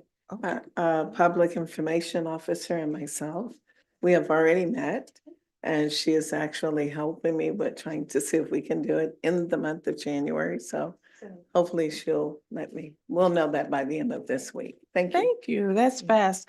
And that will certainly help our community, as people clean in the beginning of the year and shred documents. So Right. look forward to that. From the Putnam County Development Authority, as a board member, just a quick update from there. I currently serve on that board with the mayor, and Commissioner Campbell is a member of the board. We are currently interviewing candidates for the executive director position. And we are looking to define our goals and objectives for the authority. So you'll hear more about it from one of us in the near future. Just wanted you to know the 2026 officers for the Putnam County Development Authority have been elected, or I should say re-elected. The chair is Matt Reynolds, the vice chair is Commissioner Larry Harvey, and secretary treasurer is Mayor Michelle Meyer from Crescent City. Right, okay. For the COC Leadership Council, and just a reminder, the COC is a continuum of care program. It's called Keys to Home in our area. And that program is designed to promote community-wide commitment to the goal of ending homelessness by providing funding for efforts by nonprofit providers. So we don't hear a lot about this organization, but we do hear about some of our local organizations. As sitting on the Leadership Council, I do just an update for Putnam County is Putnam County. The Putnam County Caring Coalition has terminated their subcontract agreement with the task force, but we still in the county get services by the Lee Conley House, Catholic Charities, Family Promise, and Grace Marketplace. Also, I'd like to mention that Mr. Cutright is working with Kiana Johnson, the Rural Engagement Coordinator, regarding some transitional housing options for our area. So we are directly involved with that group in addressing our unhoused population concerns. I would like to also state that I had a conversation with County Commissioner Leota Wilkinson regarding addressing our county's homeless population, and was assured that the county is vested in working towards a solution as well. But the goal is to get programs that drive appropriate programs. The challenge for all of us is how to address individuals who don't want to go into programs, available programs, but they want resources. And oftentimes they want resources to support their habits. So that's really our challenging population. But I do want to say that there are organizations here addressing it and working with that population. We do recognize we still have this, but know that there is a larger organization that we are plugged into from the city and the county to, again, look for that. So work is ongoing for that.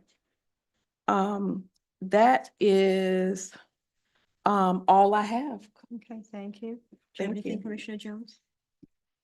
Only that I just serve as a liaison for the Palatka Housing Authority, between the city and the Palatka Housing Authority, and just a couple of things that's going on with the Housing Authority. They are completing a rehab project for the north side, which they have put new roofs on. The apartments over there, it really looks good. And they are doing project improvement to all of the projects in that area, homes in that area, excuse me, modernization projects. And they just redid the Family Investment Center out at Rosa K. Ragsdale, which if you haven't been out there in a while, I invite you to go out and see what they're doing out there. They have been very engaged with the community, the new executive director. He is hands-on. He actually have had back to school stuff. He had just thinking outside the box where they fed the kids at the bus stop donuts. It was in the paper, I think. Greeting them, just some things that boost morale. And living in public housing could be rough and challenging, but he's providing hope. And so there's many ways you could go out and volunteer at the Housing Authority, and they're looking for volunteers as well. And that's all I have as far as the Thank Housing you. Authority. I'm going to move on to public comments. I'm going to open the floor to public comments for any items not specifically listed on our agenda for this evening. Please limit your comments to 3 minutes and please provide your name and city or town of residence. I do have a couple of folks that filled out yellow cards. Mr. Griffin.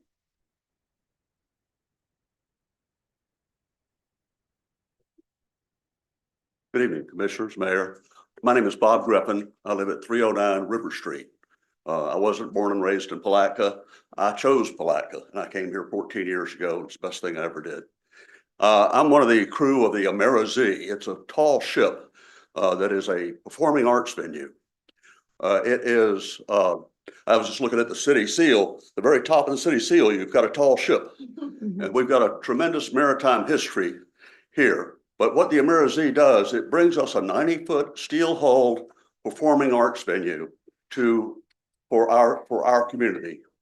And the idea of the Amera Z is to use it for the riverfront communities up and down the St. Johns River to have musical and other performances there. We'd like to come to Palatka seasonally and home port here part of the year.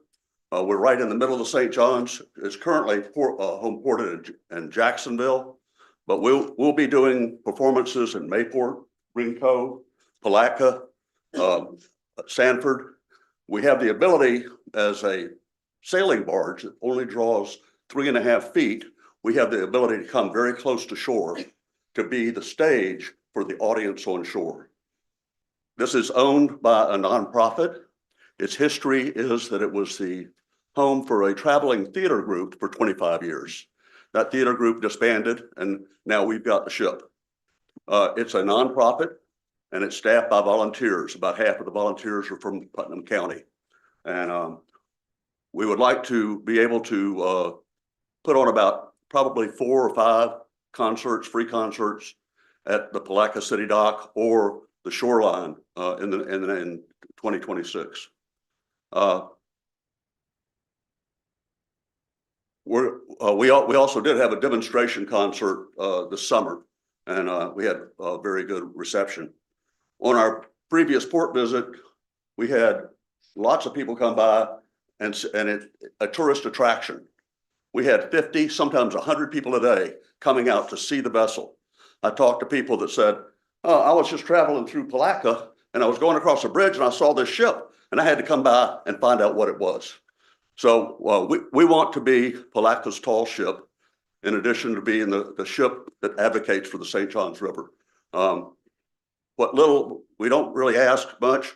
It would be nice if we could get electricity to the end of the dock for our use so that we wouldn't have to run generators during performances. We've got a grant from the TDC for next year, and we're a nonprofit without an income stream. We're working on raising money and getting sponsorships, and be happy to answer any questions. Thank you. And if everybody, when the ship is back docked here, if you haven't had an opportunity, please take a tour. It's very interesting vessel, and it's worth taking a tour of it. I really enjoyed it. Yeah, I'd like to have the opportunity to work with Mr. Cutright and the Public Works Director moving forward for specific plans on how the City of Palatka and the Amera Z can work together. Thank you. Anybody have any questions? Thank you very much. Thank you.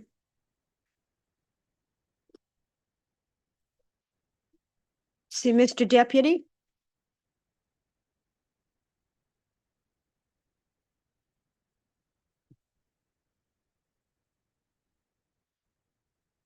Good evening, Sam Deputy, 623 St. John's Avenue.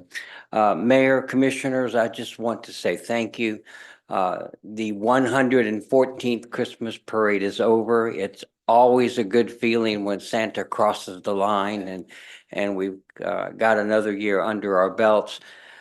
But it was great this year, and I want to just say thank you for the cooperation. Mr. Eddie's department, and Mr. Eddie was one of our key masters, and he took It's the day I get the most abuse in the whole year. And Eddie took his fair share and did it wonderfully, and I appreciate that.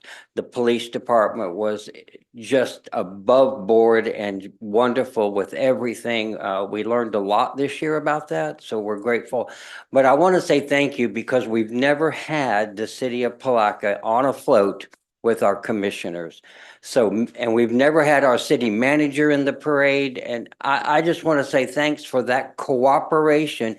And you really looked good on that float. So I want to say thank you because it just was great. Jessica Cruz is to be complimented for her dedication and her work. She has actually brought the joy back into volunteering to do things within the city. And I really appreciate that. It is, the meetings that we have with that are great. It's just a super atmosphere, and I appreciate everything that Mr. Eddie and Mrs. Jessica are doing for us in that realm. But the 115th is coming, if you can believe that. And I just received my 27th registration tonight for next year. So we will definitely fill our 225 spots. That's my cap. Again, this next year. So I'm looking forward to a great crowd, as you saw the crowd this year. It's just a great turnout. But thank you for everything that took place this year. Thank you for organizing the parade. Ms. Kitchens. Allegra Kitchens, Palatka, Florida. I'd like to compliment you on putting the flashing lights on the stop sign at the intersection of 13th and St. John's. However, but you need them on the 13th Street side also. I'm very impressed with them. They're great. You can see them 2 blocks away. And I highly suggest you put them on the stop signs in downtown Palatka so that people can actually see the stop signs and stop, and they won't be running them. And then trim the tree limbs back so we can see the stop signs in downtown Palatka also. And based on what Dr. Mitchell just said about the police and future officers might be needed, I suggest you stop annexing in new people to get water and sewer and stop annexing in development. What you need to do, and this has been talked about before by previous commissions, create an ordinance where you can extend water and sewer to people outside the city. They pay a higher rate, which makes up for the cost of service. It's win-win for us, it's win-win for them. And that way you don't have to add more police officers in the future. Just a suggestion. Again, thank you for the red light, the flashing lights on the stop sign. They are wonderful. Thank you. Is everybody else here for public comment? Okay. Please give us your name and city or town of residence. My name is Robbie Clunch. Good evening, everybody, Mayor, Commissioners. I'm here to speak in reference to the conditions of the cemeteries, the city-owned cemeteries. On November 7th, I sent everybody that's in this room an email requesting. I do appreciate the fact that Commissioner Campbell did respond to me. It was a Friday evening at like 6:30 in the evening, and he responded to me.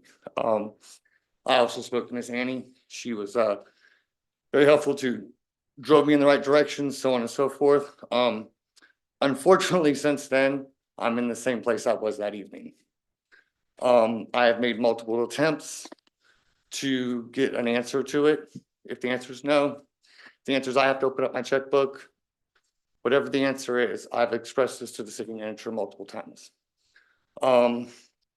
Unfortunately, I gave up. I gave up this week. I did not reach out to your city manager every day this week. I reached out to her last week. I reached out to her the week prior to that. I reached out to her the week prior to that. Being told, please give me 3 days and I'd get you an answer. Our last communication was on December 1st. There has been some stuff done at the cemetery. From what I assume, she did delegate it out. Joe has contacted me. He did give me his opinion on it. I don't personally agree with it, but he did give me his opinion. There are some things in his email that I don't agree with. Just statements that he made that I don't believe are true. But we can talk about that at a later date and time. I just want somehow to be able to get this answer I have no problem waiting. I have no problem doing so forth. I just need somebody to communicate with me. That's my biggest issue at this point. I'm not gonna continue to reach out, continue to make multiple phone calls throughout the week to get somebody to respond to me.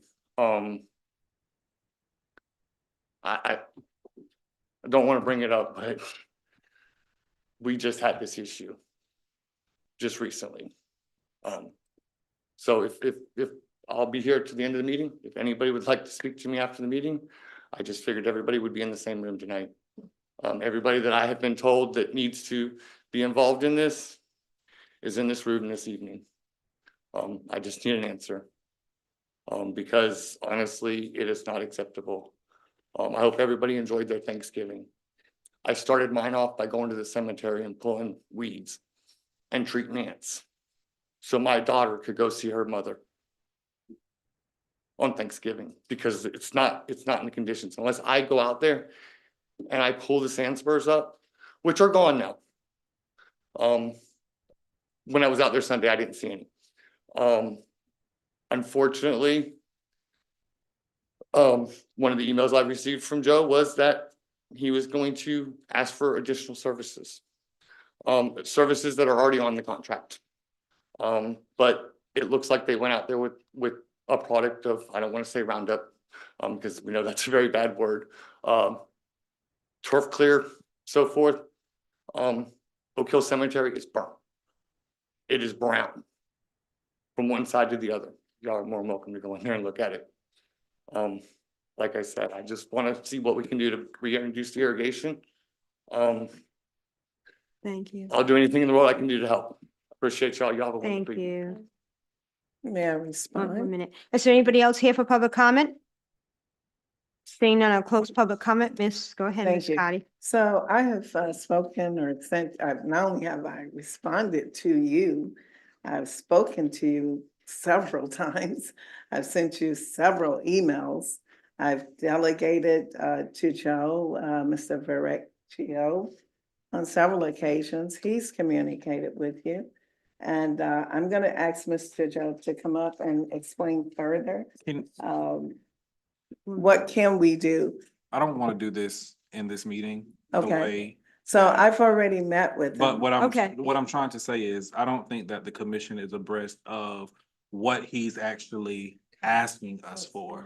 So if he can explain what he's asking, so that when a response is given, It'll be in context. it'll be in context, because again, while he was speaking, I know what he's referencing, because The community doesn't. the community Oh, I doesn't. got you. And Okay. We So I all don't do. wanna go, I talk to you, you talk, no, let's Yeah. not do that. Let's have him address what his concerns were. Let's Right. have Joe or either you or Mhm. whoever respond. And if we can come up with some kind of resolution to the problem, let's do that and move forward. But we're not gonna do the back and forth thing. Sounds great. Thank you. Can you try to explain? One minute. Well, can I handle this in city time, my time, at work or what?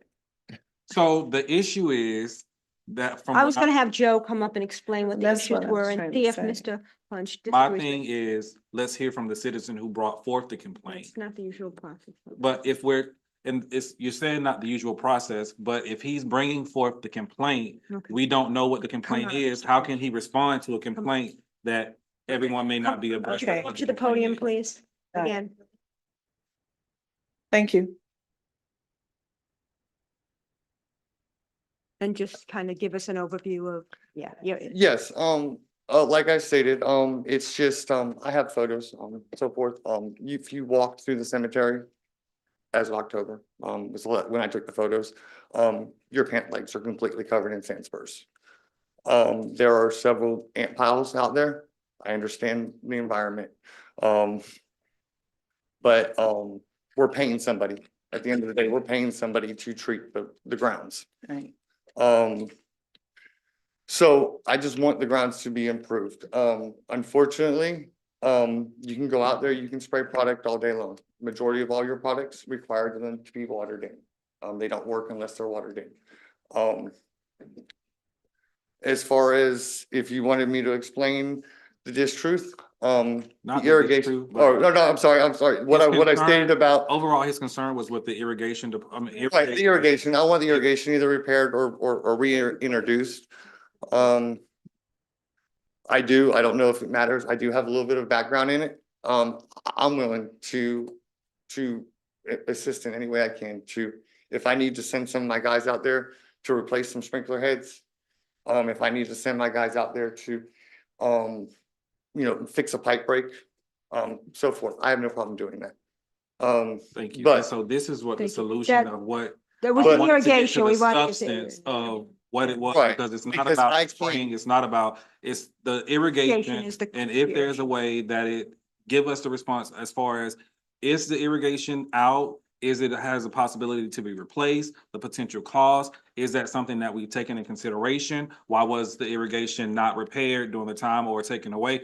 Those are the things that I want us to get to the bottom of. Okay, I don't okay. want to get in a blame game. I don't want to No. get in what's, I want to get to the matter to where if he feels that it has not been addressed in the time frame, because he did reach out to me. I was actually at the riverfront at one of the jam events, and he came up to me. I had no clue what he was, because I responded to his email while at that event and he was there. So that's what I want to get to the bottom of it, especially if he brought it to the commission Okay. as a whole, because he feels as if it wasn't addressed. So that's what I wanted you to have. If you could. correct, now if I could let- say one more thing, I'm Okay. not complaining at all. No, we're not. No, I don't want you to Fine. think that I'm complaining No, at all. you don't. If Ms. Cartier would have just, hey, we need more time. And I that's just what want we the want. communication. Thank you for explaining yes, it. yes, ma'am. You, I'm gonna ask Joe to come up, please, and give us more information Okay, well, about the if irrigation. I may, Go ahead, though. go ahead, Ms. Connie. I'm sorry, because not only that we understand what the nature of the problem was, we did do the research historically. We did, I believe, also communicate, but I'm gonna have Mr. Joe. Please let Joe explain. Yes, with regards to his letter, I did respond to it in a lot of detail about the history of the irrigation in that particular cemetery.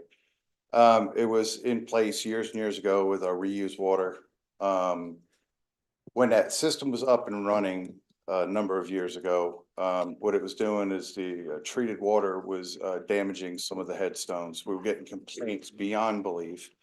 It was also pooling in the certain areas. The lawnmowers would come through, it would rut, causing tremendous amount of other problems and complaints.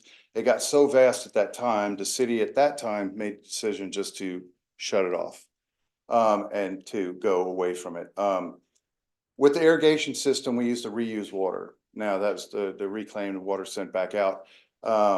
We need to find another place for that. So years moving forward, we moved that water to the to the airport.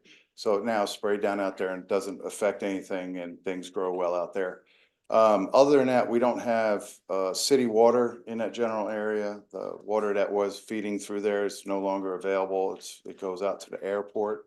And I did explain all this quite a bit. The cost to reconstitute and restart up that irrigation system would be astronomical, regardless of anybody's expertise. I'm just letting you know, it'd be very expensive. And we don't have the water source to get to it. Now, if we were to extend the city water, just let's say we were like, let's run it half a mile, we have to run the city water to get it there. Then the cost to run that irrigation system on an annual basis would have to be seriously considered. It'd be well into the $50,000, $60,000, $70,000 a year just for use for irrigation. So the city years ago determined that it wasn't needed at that time, and I still feel the same way. I don't think that the cost would outweigh what we need to have happen. Now, I do understand it's dry. We had a dry year this year. Didn't get a lot of rain. We still aren't getting it. But for the most part, it stays pretty good. And in regards to the sand spurs, we sent our crews out there, and he even mentioned that they've gotten better, and they are. It's very difficult to walk around. He sanded 30 acres of area to try to get up every sand spur. So we're doing the best we can, and we are absolutely staying on top of our contractor to make sure they do the best they can at every turn. So I apologize if we can't keep up to the standards that they expect, but I think we're doing a pretty good job overall as a city for the cemeteries. And subsequently, we did reach out to the subcontractor to That's ask them correct. to increase the number of times that they're going out to the cemetery. So that's what we've done in response to his requests. And we thought we communicated well, but if not, then we're telling you again. Go ahead. I just want to say, it doesn't sound like it's not necessarily about communication, it's about solution. My question is, what is the subcontractor doing? What are they contracted to do? 'Cause it Mo. sounds like there are ants there, there's other things. Right. And what was the expectation? And maybe you weren't here when the water stopped, Mhm. but what was the plan to maintain the cemetery without water? It's always been just the rain in a natural setting. Natural. That's what was decided that they were gonna do. And as far as what is their job, it's to maintain, they're going out, they're hitting the ant foot, the hills. Yeah, they're not gonna spray poisons and things of that nature, especially when it's a dry season. But we do have them by hand trying to pick and pluck and clean as much of it up as they can within reason. Because they could spend a lot of time out there just picking up sand spurs, so. It's white sand, that particular cemetery. Sand spurs thrive in that condition, in that setting. So it is kind of difficult to stay on top of them at all times, but they are doing their best. They were out there dragging carpets upside down. The contractor had an idea to try and it worked pretty effectively. So they're trying different things. I just think that it will take a longer period of time for them to get everything that they're looking for. If you look, you're gonna find it. So we're just trying our best to get it under control. We'll be more, we'll be happy to meet with you again and see if possibly, because as he mentioned, he's willing to contribute. So perhaps we can look at that.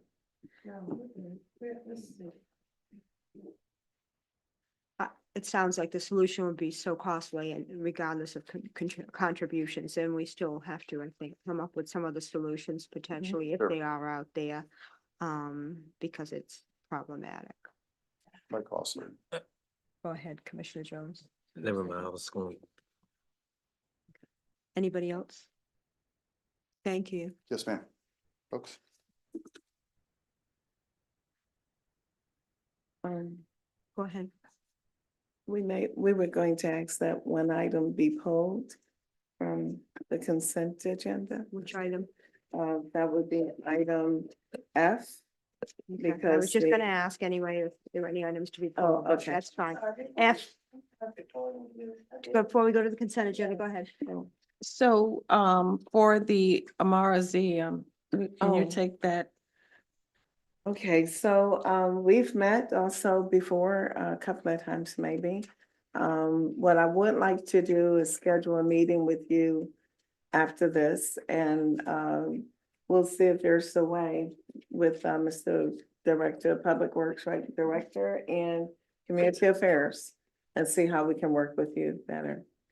But there was a moment where we were trying to figure out if it was good for the city to continue having that there at that time. So I think we'll have to look at that as well, okay? Thank you. Anything else? Thank you. On to the consent agenda. Are there any other items to be pulled from the consent agenda besides F? Did you say F? Yes, ma'am. Okay, There's a reason. for it. okay. Any other items?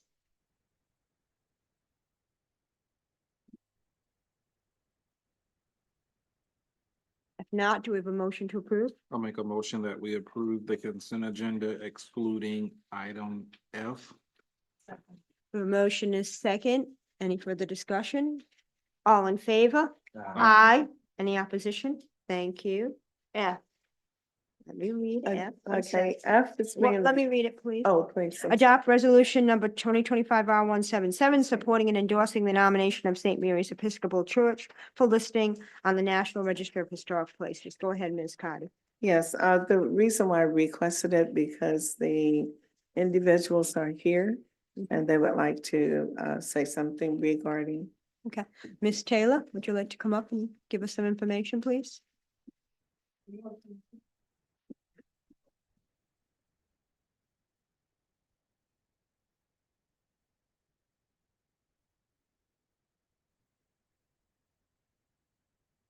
Good evening. My name is Diane Taylor. I live at 261 West River Road in Palatka, Florida. And I have with me a very important guest on this. Oh, I'm Carol Milton and I'm from Jacksonville, Florida, 5590 Ortega Park Boulevard.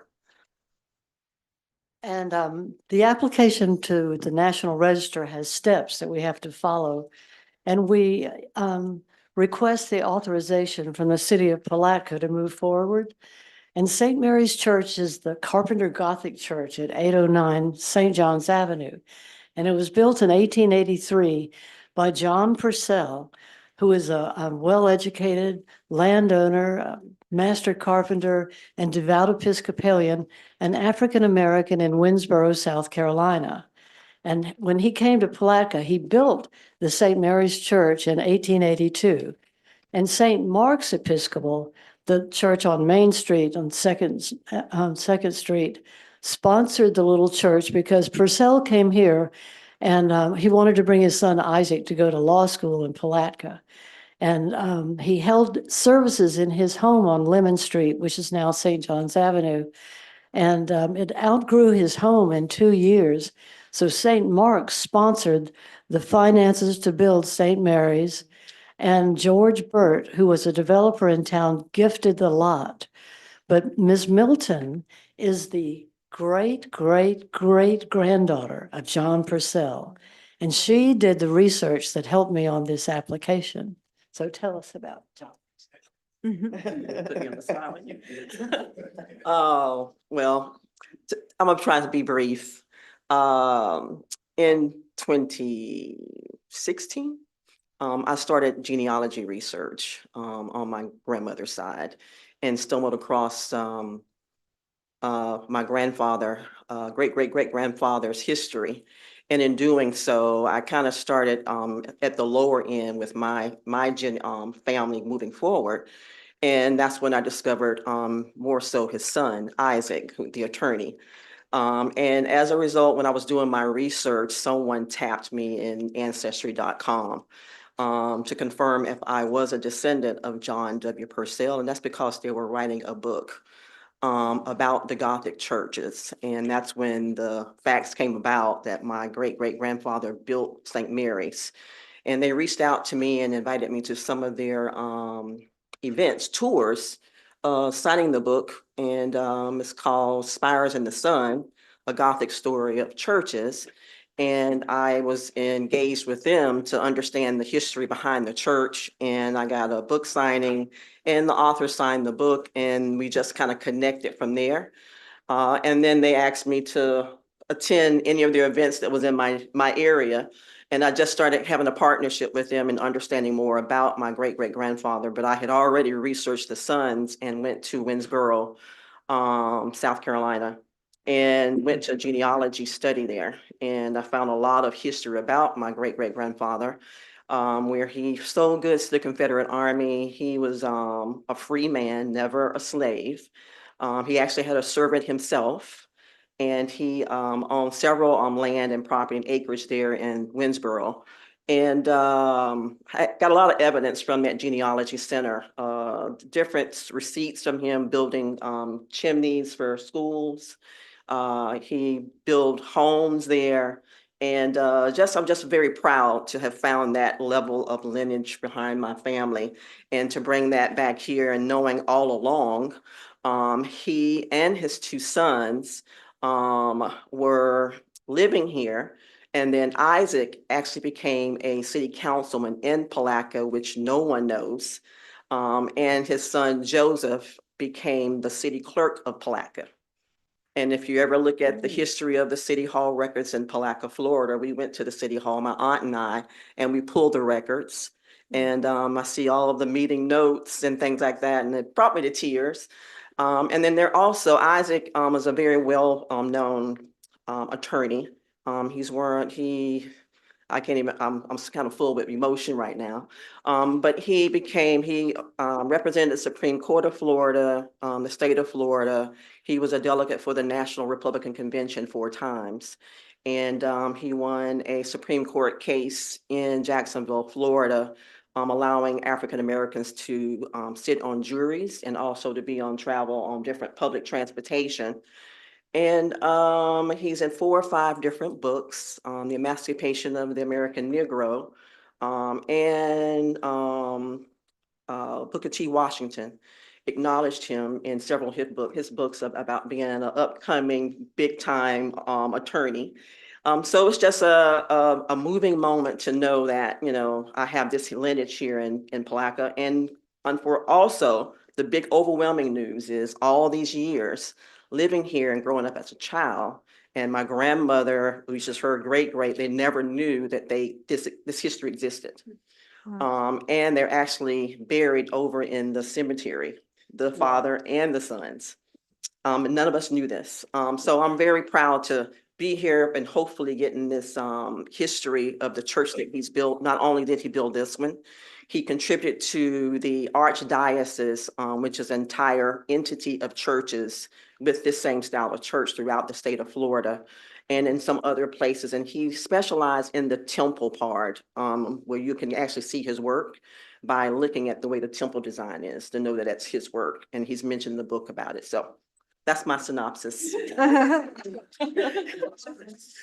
was very good. And Dear Palatka is accepted into this application by the National Register. One, because Purcell was the first African-American to attend as a delegate to the annual diocesan convention. And then secondly, the priest that, or the reverend that came along after Purcell to take over St. Mary's was ordained as a priest in St. Mary's in 1883, and that was the first African-American priest, either Episcopalian or Catholic, in the state of Florida. And also Newtown is included by the National Register as part of this application. So St. Mary's will just thrive as a result of this. Thank you. If Yes, we go ahead. could roll this thing along, I would be more than happy to provide this support and endorsement, not only to what I've heard tonight, which was a very interesting history lesson for Palatka, but it is also the home church of former Vice Mayor Mary Lawson Brown for a long term, where her son served as the pastor there as well. So I would be more than happy to provide support and make the motion to accept this resolution and supporting and endorsing the nomination for St. Mary's to be listed on the National Register of Historic Places. And We have a motion is second, all in favor? Aye. And any Thank you opposition? very much. Okay, thank you very much, Ms. Taylor, for doing this. And for finishing it. I actually had started that process and Diane stepped up to the plate and took it over and really ran with it, the process to get St. Mary's on the National Register. So I thank you very much for that.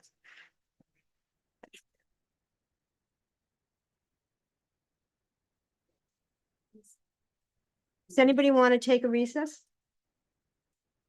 No, I didn't think so. Okay, on to this,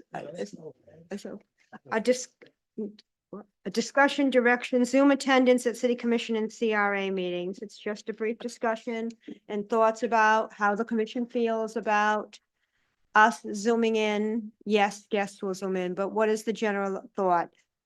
As the Zoom, it can't count towards quorum. I think those were the points to be made, that somebody zooming in from the commission, that can't be counted as quorum or contributing to quorum. I think So that's- it doesn't leave us. Go ahead. I think that's already been established, and I think that for the most part, generally, there has been quorum with reference to attendance in the past. And I believe Ms. Karen has carried on that tradition of, if they know that there is not going to be a quorum, we're trying to make sure that a quorum is present. The last time we did not have a quorum, there was an emergency that came up and I was able to relieve myself to make sure. But previously and prior to that, I think there may be some type of misunderstanding as far as workshops, because I do believe that there has been more attendance via Zoom for workshops, which does not make a requirement for quorum in place, but as far as with commission meetings or other other call meetings, I don't think there has been a real issue with the lack of quorum. And if I'm wrong, I would like to know, but I just don't believe that there has been a overall whelming problem to where we would not have been able to answer or handle important meetings, because that would have too been blowed up in the. I think you're correct in the end that we've had quorum for called meetings. Obviously, workshops, not a requirement. I think some of the other issue is that for the audience, it's difficult enough to hear us when we're sitting here audio wise. When somebody's zooming in, it's really quite challenging. I know other communities, since the Zoom for pre-pandemic purposes was lifted, have done away with having Zoom attendance for commissioners, but again, it was just a discussion to have, and if we're all comfortable with it and still having some of us Zoom, I've never had that opportunity, but if we've still had some folks that want to do that, I guess we keep it in place. I mean, Mayor, It's you just a have the discussion. opportunity, you have a mayor pro tem now. But if the mayor pro tem isn't here, we have a problem. I'm But here. go ahead. Go ahead. Go ahead. I just want to say, I don't know that there's a problem. The issue is, as Commissioner Campbell said, or I'm sorry, I don't know who said it right Okay, now. but just go ahead. But if the person attending by Zoom is on a phone that does not have a good connection, that's where there's a problem, right? So that's the biggest thing. So if we do it to be effective, we just need to be able to hear the person. And I think also, Commissioner, to that point, it's not always necessarily been, because I've been on the end where I can hear everyone that's on the Zoom, but when it came down to the chambers, and I know Ms. Karen has been working diligently along with public information officers. So if this is something that we are going to continue, we need to make an investment in the technology that would allow for us to be on the cutting edge when it comes down to meetings. Okay, and I think we can end the discussion. I mean, I'm fine with it. I just, again, I think if we can make every attempt to be here physically, that's great. If Zoom is necessary in some situations and we're all comfortable with it, that's fine too. Thank you. Discussion direction, commissioner performance evaluation of city manager. Is Ms. Jones here? We've said this several times that we need to evaluate our city manager. I know I pulled up the tool that was in the packet and looked at it closely. There were some typos, by the way. It was a lot. I was being kind. So, here we are, and I guess this what we determined we want to use as the tool to evaluate the city manager? Did we all? Yeah, we did vote on it. My request would be if you could disseminate something similar, because I'm like the mayor, there was some typos that it still said the city of Oviedo on the one that I looked at. That you could actually, I see you did it. I don't know how you did it, but I couldn't answer it because I could not go into it and make it a live document to be able to mark it and put my answers in it. Do you understand what I'm saying? Yeah. Yes. So Make it needs to be a fillable Yeah. PDF document. Exactly. And I was able to do that. I transferred it over to Dropbox, but I also think we want that clean copy. Yes, Perhaps me we need to clean. have a special call meeting in the beginning of January to do just this. Now, as part of the commission, is that what we want to do? When you say do just this, what do you mean? I mean, just the Oh, evaluation. clean it up. Clean it up and actually go through the process of giving that performance appraisal to the commission, Oh, to the city manager rather. the meeting to clean it up Well, and not give to, her the they need a evaluation. clean copy, but we should come into that special call meeting with this completed so we can present it to the city manager and discuss it? Or are we sending everything to you to summarize? That's what we need. to Yeah, figure out. that's what we need to do. So the process, and this is the process, and it could come to me and I would be able to say the acceptable this type. But what the mayor is saying after I was looking up some documents in ICMA on the process. So you have already determined the form that you want to use. Mhm. You've already set the goals for the city managers. The next step would be to determine if you're having public meeting to discuss all of this with the city manager, to present the findings and have her an opportunity, or a private meeting, because all of the documents are going to be public records as written. Right. So that's the determination. If you all like the special call meeting, so if you have everything completed, and she would be able to give you all feedback as you're giving feedback as to how you've evaluated her in that setting. So that's the directions and guidelines from ICMA. Okay, who wants to comment? Go ahead, Commissioner Davis, do you want to say something? No, I Okay. really. I want to understand our options for giving the city manager her evaluation feedback. So if we, again, I'm still trying to understand what's allowable. If we each did the evaluation and it was summarized,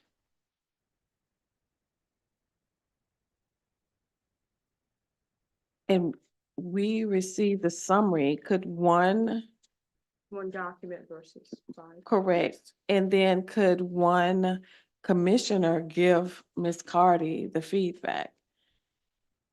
I'm just No, trying to it's- talk through it. And so what I'm trying to understand and where I'm going with this is, I'm still struggling a bit with, our process with evaluations and grievance processes and how we play them out. And I'm not saying things should not be public information. I think it's how we do it and what, how do we provide the public information? So I'm gonna stop there. I'm open. I'm just trying to, those are my concerns. And I think we definitely want to be as professional as possible. Yes, it falls under the public. Go ahead, Commissioner Jones. Well, I don't think we should be public in giving her feedback on her evaluation. That, I don't know any other entity that does that. And I don't think it's fair. I think that we give our individuals, after we actually speak to our employee, and then give that to HR. HR can compile a summary, a brief of the feedback that each commissioner gave in a 1 page or 2 page or whatever it is, especially where you have, if you're not meeting your expectation or the goals, those things are the most important. Exactly. Because if she's meeting or exceeding, we know that, but the ones that you're missing the benchmarks, that way we could do a corrective action plan and go forward. Because I don't think it's good, like, just like you're saying, to do that in public. Rather, I think we should do some things and allow it to be personal to her. And that's my thoughts on it. I'm in agreement with that. I'm not in agreement with overall what I'm thinking about in the setting of how I'm evaluated. I have to evaluate myself. Then I meet with my boss to have that. However, in this case, she has 5. Right. And so my question is to legal. Is there an opportunity, because I struggle with the summary, because at some point, somebody may feel as if what they wrote down did not, or may not have been conveyed in the summary the correct way. And that's what I don't want to happen. So is there an opportunity, and the answer probably is no, for us to have a closed door meeting? So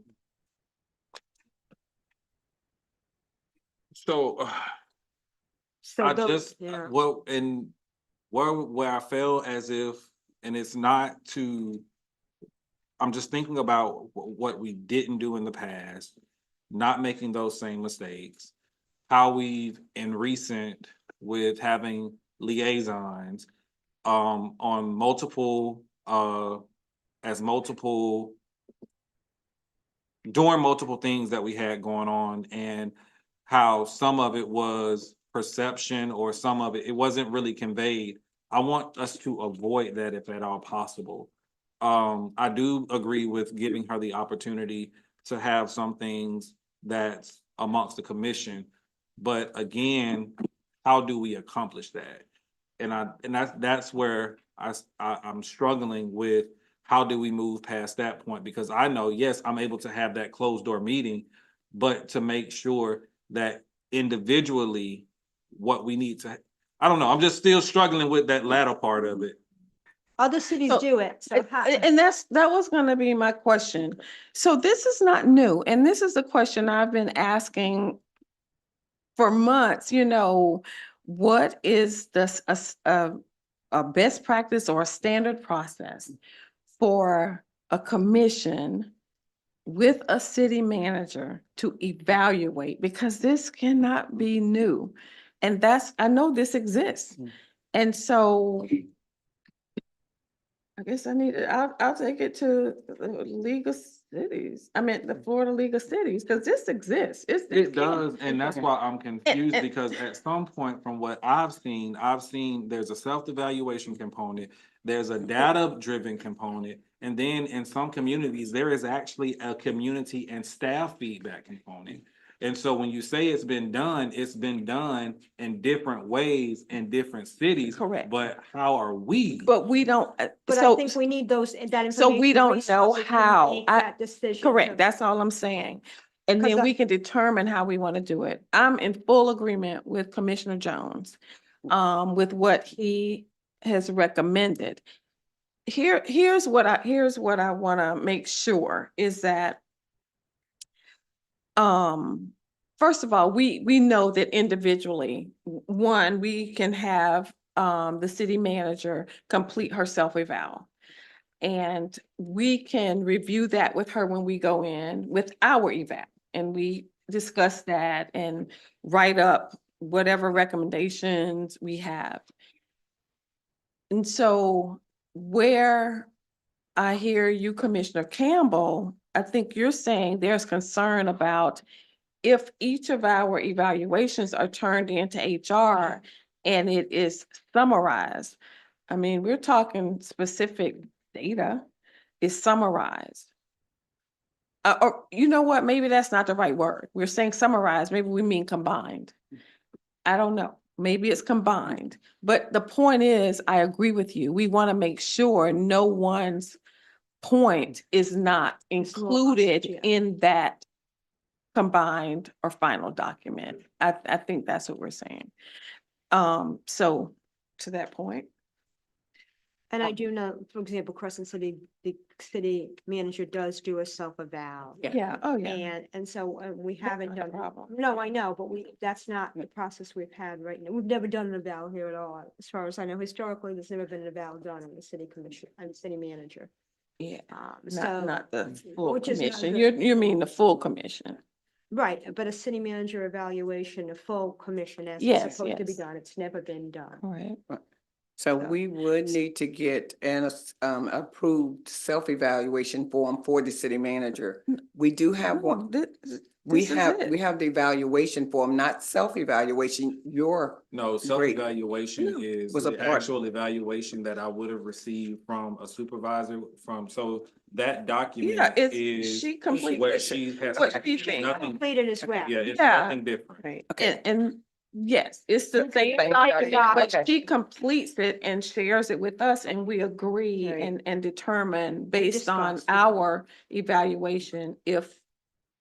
Okay, yeah, just for general Correct. employees, and the reason I say that for general, we have a separate sheet, self-evaluation for us. Yeah. And then there's the evaluation form that we self-evaluate or grade ourselves that the city manager or whoever your supervisor Yeah. also Yeah. And I know we're utilize. talking about the city manager, but that may be something that you want to take in consideration. Correct. Because to self-evaluation. Yeah. Employees should Right. always know what they're going to be evaluated on. Right. Whether it's the Yeah. self or whether it's anything else, there should be one standard form It- that an correct. employee of, on No any matter what. level, that they have, no matter what, there's That's one correct. evaluation form, and it's a self-evaluation and the actual evaluation form. Correct. It's the same usually. So to this point, the other thing I'd like to know, I'm gonna add this to it, is what we need to agree on is what are the dates for evaluation as well. So we have the form, we're We gonna have clean the it up, we form. need to clean it up, right, is what I we're already saying. did clean it up. If you Yeah, want me to send I- you a blank one. I I'm just good, cleaned it up. I did. I'll send it too, yeah. Yeah. sure. Thank I you. did And clean then it needs to be a fillable document, a fillable PDF document that we can all type into. And then, we just need to decide what we do and how we do it, I suppose. And I think we are Can looking we at get January. information? Yeah. Yeah. But we need to January. really get this process going. Yeah, so can I take a look at, someone needs to go out and get the options for us, right? Of what it looks like for a commission to evaluate I don't, a city manager. I mean, I don't mind. No, I don't either. That's Well, what I'm then saying. Is you it, probably have a little- yeah, I'll do it. And then, and provide that to, So I did print off ICM Manager's Guide on how you all are to evaluate your manager or your employee. okay, does that guide include, we know how to do the evaluation. I don't think that's our concern. Okay. What happens when we individually complete our evaluation, Ms. Cardy? Does that guide address that? Yes, so in here, which is why I was bringing up the different parts of first, and I already knew we had already approved the evaluation, got the form and all of that. Or whether you was using a consultant to do all of this for you. And then it was just tips for a closed session discussion, the do's and don'ts. It tells you what not to do What in did here. you say about, what for tips for a closed session? Yes, yeah, tips for the closed session discussion. For governing bodies conducting an evaluation throughout the session. Do that. It's not applicable in Florida. Okay. Oh, And so that- that's not a, okay, got it. That's That's a overall. general document. Okay. Oh, for ICMA. Okay, Yeah, So, okay. so basically, yeah, that would Okay. apply in this case. So I'll reach out for the League of Cities and I'll provide it to HR. Yep. And then, in our next meeting, right? We will have, should we have a? Yes, call I mean, I meeting? think again, we really need to start moving. No, we do. And then what dates? And so, what dates are we looking? So what evaluation period is this? It's the initial, I guess, since. So, yeah, we're running up because, Position, well. her date was February, March. Yeah. So now when we enter 26, we're 3 months away from a year. Now, so this is gonna be like a 10-month eval? That's my question. Yes, if you do it in January, yes. So we need to do it in January. We need to get a move on. Okay, so it's a 10-month eval, and from that point, we'll move to 12 months. After January, will we move to annually? It's annual evaluations. Yeah, That's that's- your day. Thank you. As a- I just. as a I- body I to think so. determine. And then annually thereafter. Okay. Thank you. So I've done some quick research. And these are some of, and I'm saying this because of legal. So some of the steps, each council member fills out their form, that's allowed. And it generally says from here that the clerk compiles the Oh. results. And then it goes, the evaluation meeting must be held public. What is your source on that? Like I said, I'm doing a quick Okay. research, so it was, and I'm putting it out there so that's why I said I'm putting it out there for you to take There's- into consideration, because of course, a lot of this falls up under the sunshine law. Right, so there is no state statute that requires the performance evaluation of a city manager to be conducted in a public forum. If you are going to evaluate the city manager, all of you together, that triggers sunshine. Correct. And so you would all have to be in attendance, but there's nothing that requires your review of her to happen in a public forum, Good. so. So if we individually do individually it, do that's it. her evaluation. But The question is, what happens What- as a result of that if there's some? some concerns, some things in need of improvement, how do we convey that to each other? We'd have to have that public Exactly. That's Exactly. what I was referencing. Yeah. opportunity, so. So we're at the Because point if where we're there's gonna any have the discussion, city manager. proposals, or any contract changes or performance, it has to be done in an publicly. open meeting Yes. with all of us. So that's why I'm a tad bit concerned or perplexed in trying to move forward. So Never I'll seen go it back before. to the summary of, Never seen it before. I'm gonna go do the research and find out. okay, Because so you're gonna bring this I don't back see to people us. doing this to their city managers in meetings. We're gonna keep this I've on the never seen it. agenda for the And I first meeting in watch a lot of January. commission meetings. First meeting in January, you're gonna bring us back I will, information. And yes. it's gonna stay on the agenda, And when you bring back the research, I would like it from multiple sources. sources. Yeah, Versus just solely leaning on Yes, Florida League. and I'll do it, multiple sources and in relation to the sunshine law in the state of Florida. Right. So could we task just Ms. Jones to maybe reach out to the county commission? And I never heard of them having an evaluation with Mr. Suggs in public, Never, and just ask how never. do they, How they if conduct that. they do an evaluation Okay. on their Administrator. administrator. Yeah, Okay. thank you. Will do. Yep. Thank you. That's a good Thank point. you. Because I'm not asking for the meeting to be public, because again, I'm making sure that when it comes back to a collective, if there's corrections or action plans, that can't be done. No, that right. Yeah, so that's what that's what my focus, not saying that I want her to come sit right here in the middle of the floor. We be no, that's not what I want. I want to make sure that as we move forth and we build that platform, that is taken in consideration, because that's gonna be a whole separate meeting. Yes, that's what I was It referencing. requires a lot more time, so that's what I just want us to have a build, because again, I've sat up here 10 years and they haven't done it. Right. Okay, I think we have a kind of a plan moving forward. Next, discussion direction, pre-agenda meeting, mayor commission attendance. I'll keep this short. I don't want to attend. You don't want what? You don't want what? I don't want that to be an additional. No, I think it was just to have maybe a schedule going forward, or somebody at least informed, so two of us don't show up because of sunshine. I don't want to be a part of pre-agenda. Okay, That's we have day-to-day one out. That's day-to-day operation. Yeah. Thank you.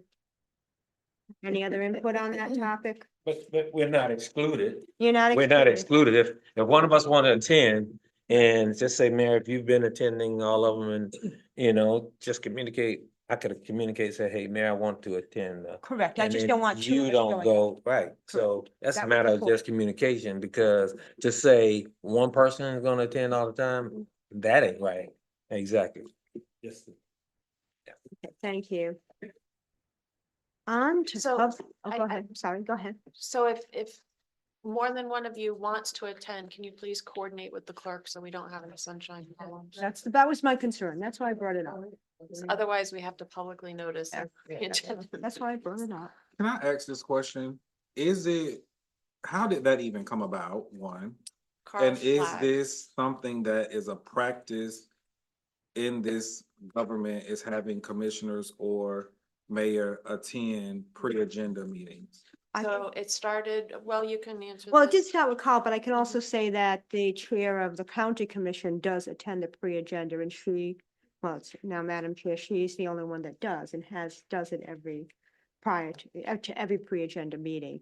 And none of the other commissioners ever do, but she does. I can just say that from the county perspective, but here, I believe, that's my understanding, it started when Mr. Flagg, Mayor Flagg was Mayor Flagg.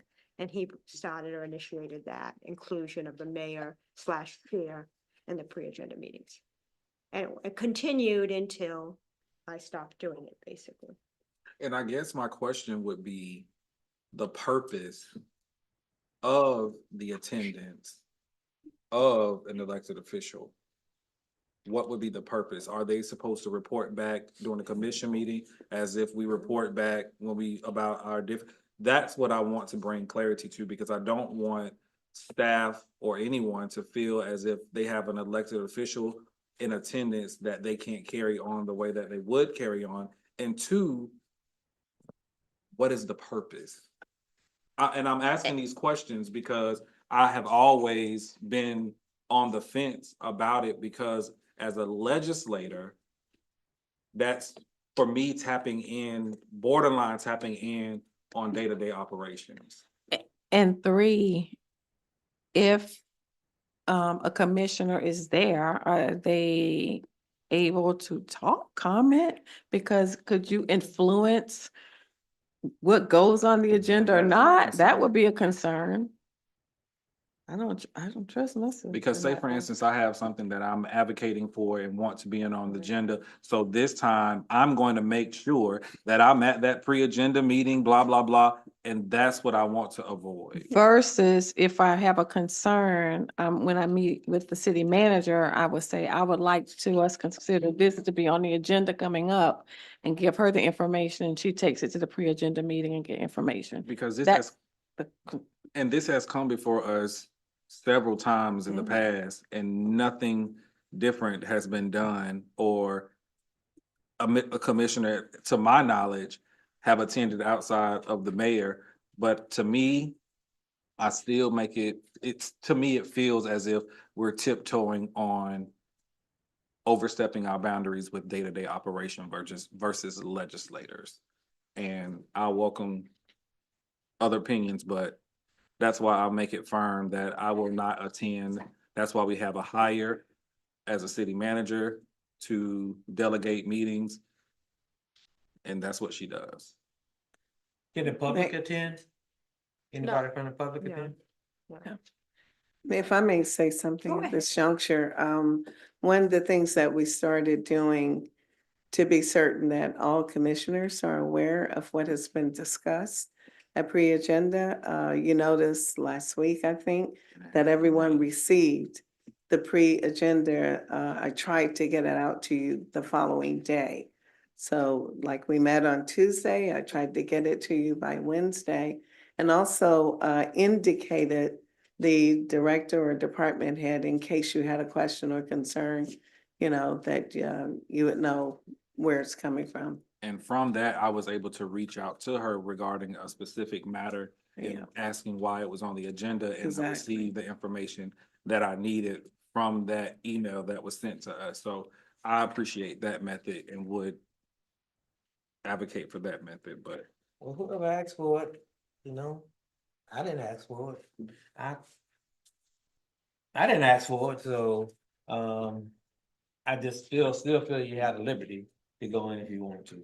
And you got the legal opinion, you go to the clerk, if you wanna go, you go, if you don't, you don't. Most of us have other jobs Yeah. to be attending I- and other things. I think one of the things to also consider when we're comparing to county or a commission that rotates the chair, that's different, because then if we said the chair would attend pre-agenda meetings, maybe to ask clarifying questions or to understand, because you're chairing the meeting, which may be different because each year a different commissioner would have an opportunity to go, which is what happens at the county. right? Kind of, Because, because they, each year, they get a new chair. except it's the same one this time.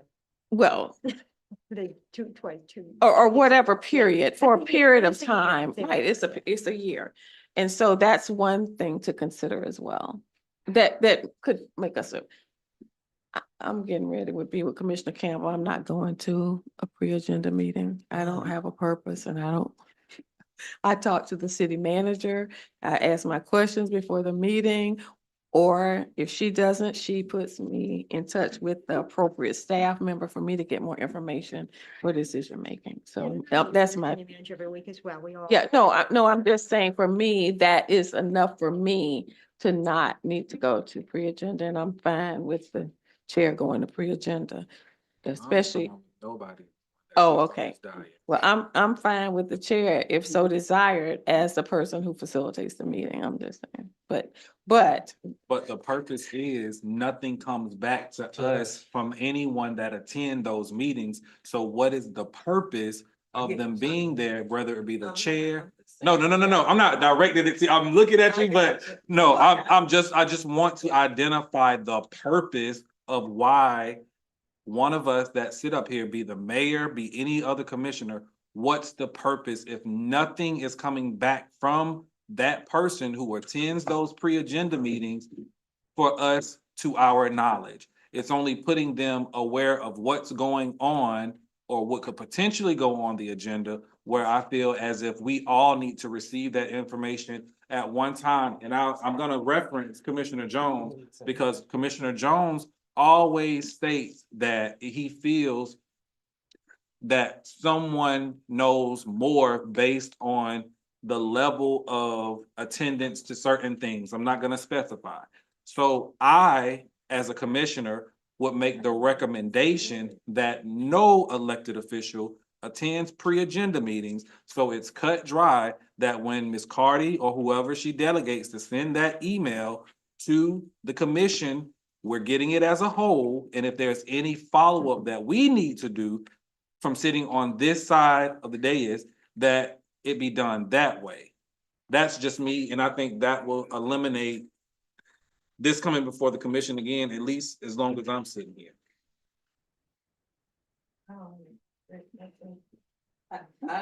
But no one, we're saying we don't want to restrict, but no one has given me the reason of why.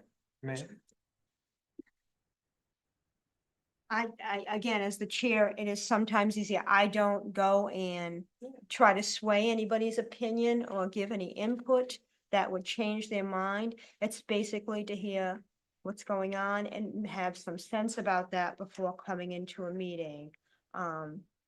Anybody could have run for mayor and be the chair. I did. And so and again, it was a practice that's been in existence for some time. And all of a sudden it stopped, and I guess I just wanted clarification. If we were going to all make appearances, we needed to be scheduled in a sense so that we didn't require noticing for sunshine reasons. We can't all be there or two of us be there at the same time. But I think it is helpful as a chair for me to have some of that information beforehand.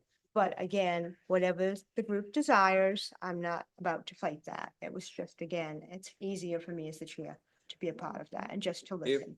Mayor, if that's the case, I would like to have a policy implemented in place to where it is documented properly, even though I disagree with it, but I think that should be the policy, because say, for instance, as we move forth in years to come, what about if the person who sits in that seat, they're not of the same thought process as you? So if that's going to be the practice, let's not make the practice official versus going along with what has been implemented since that time. yeah. Now, I am concerned about making a policy that is an attempt to manage behavior. There's accountability and there are rules to what we do here. And again, it's not a person attending this meeting, it's the staff meeting to put together what needs to happen. I don't think personally, I don't think we need to do anything. If you want to go, notify the clerk, because at the end of the day, all we're trying to avoid is more than one commissioner in attendance. Because it's not a public meeting. And so I'm just saying, I just have a concern when we use policy to manage behavior. I have a concern about not sunshine law. I have a problem with not knowing, and I trust our staff. I trust the city manager. I trust our legal. But to make it, no. I said that I trust the mayor, but I want to make sure that if we, or whoever is allowed it to attend, that they know these are the things that you are not or cannot do. And I want it to be documented because again, if mayor is no longer sitting in that seat as mayor and the next person comes up, I want it to be concrete. You're only in attendance. Basically, you're just a fly on the wall, absorbing the information. As far as persuading or anything of that nature, it needs to, and y'all, and I just feel y'all, I'm understanding, but I want to take our department heads and all of those individuals who attend those meetings into consideration. Again, the appearance may not be intentional, but sometimes there can be a little bit of intimidation that comes when you have someone that sits on where we sit when it comes down to some of those meetings. And there's absolutely no way that you can persuade me to think different. And that's what I'm trying. I don't care about sunshine law. When it comes down to that, I want to make sure that the relationships with our department heads and the person that leads them is there, and there is no room for anyone to feel as if they are intimidated or any other thing. We don't have to follow what the county do. We don't have to follow what Jacksonville do. We don't have to follow any. We want to make sure when we sit on here, and I still think ultimately it's stepping over into, we all want more information, not just as chair, but when we come into these meetings, so we don't appear to be uneducated or anything with regards to when it comes down to those things. Again, I just think that it's tiptoeing on day-to-day operations, and we're not here for that. So Okay. I will share this. If the way that I have observed the mayor conduct herself in these pre-agenda meetings is basically in an observation capacity only to prepare for the city commission meeting.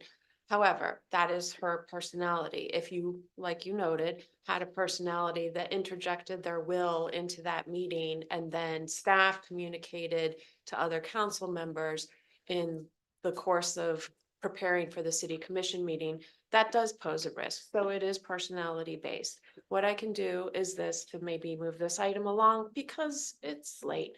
I can draft a memo basically noting the pros and cons, and I'll try and reach out to Carl Flagg to understand How what it occurred happened, and yeah. why all of a sudden he decided to interject on those pre-agenda meetings, so you can get some background and make a decision going Sounds forward. good, but Sounds like a plan. it does. Question for Ms. Cardy. Who's facilitating the pre-agenda meeting? And it's myself, I do know that. Here's my point. city manager. If you are the chair of that meeting, I am. I just want to make sure that we were in a meeting the other day. There were city commissioners in that meeting as guests who kept wanting to ask questions. I don't care if it's the president.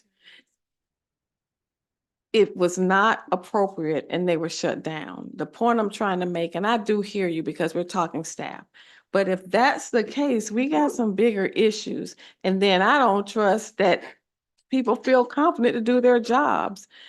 And if Ms. Cardy can't manage the meeting, but for attendees who are inappropriate, then that's a bigger concern. So I just want to put that out there. I just believe in responsibility.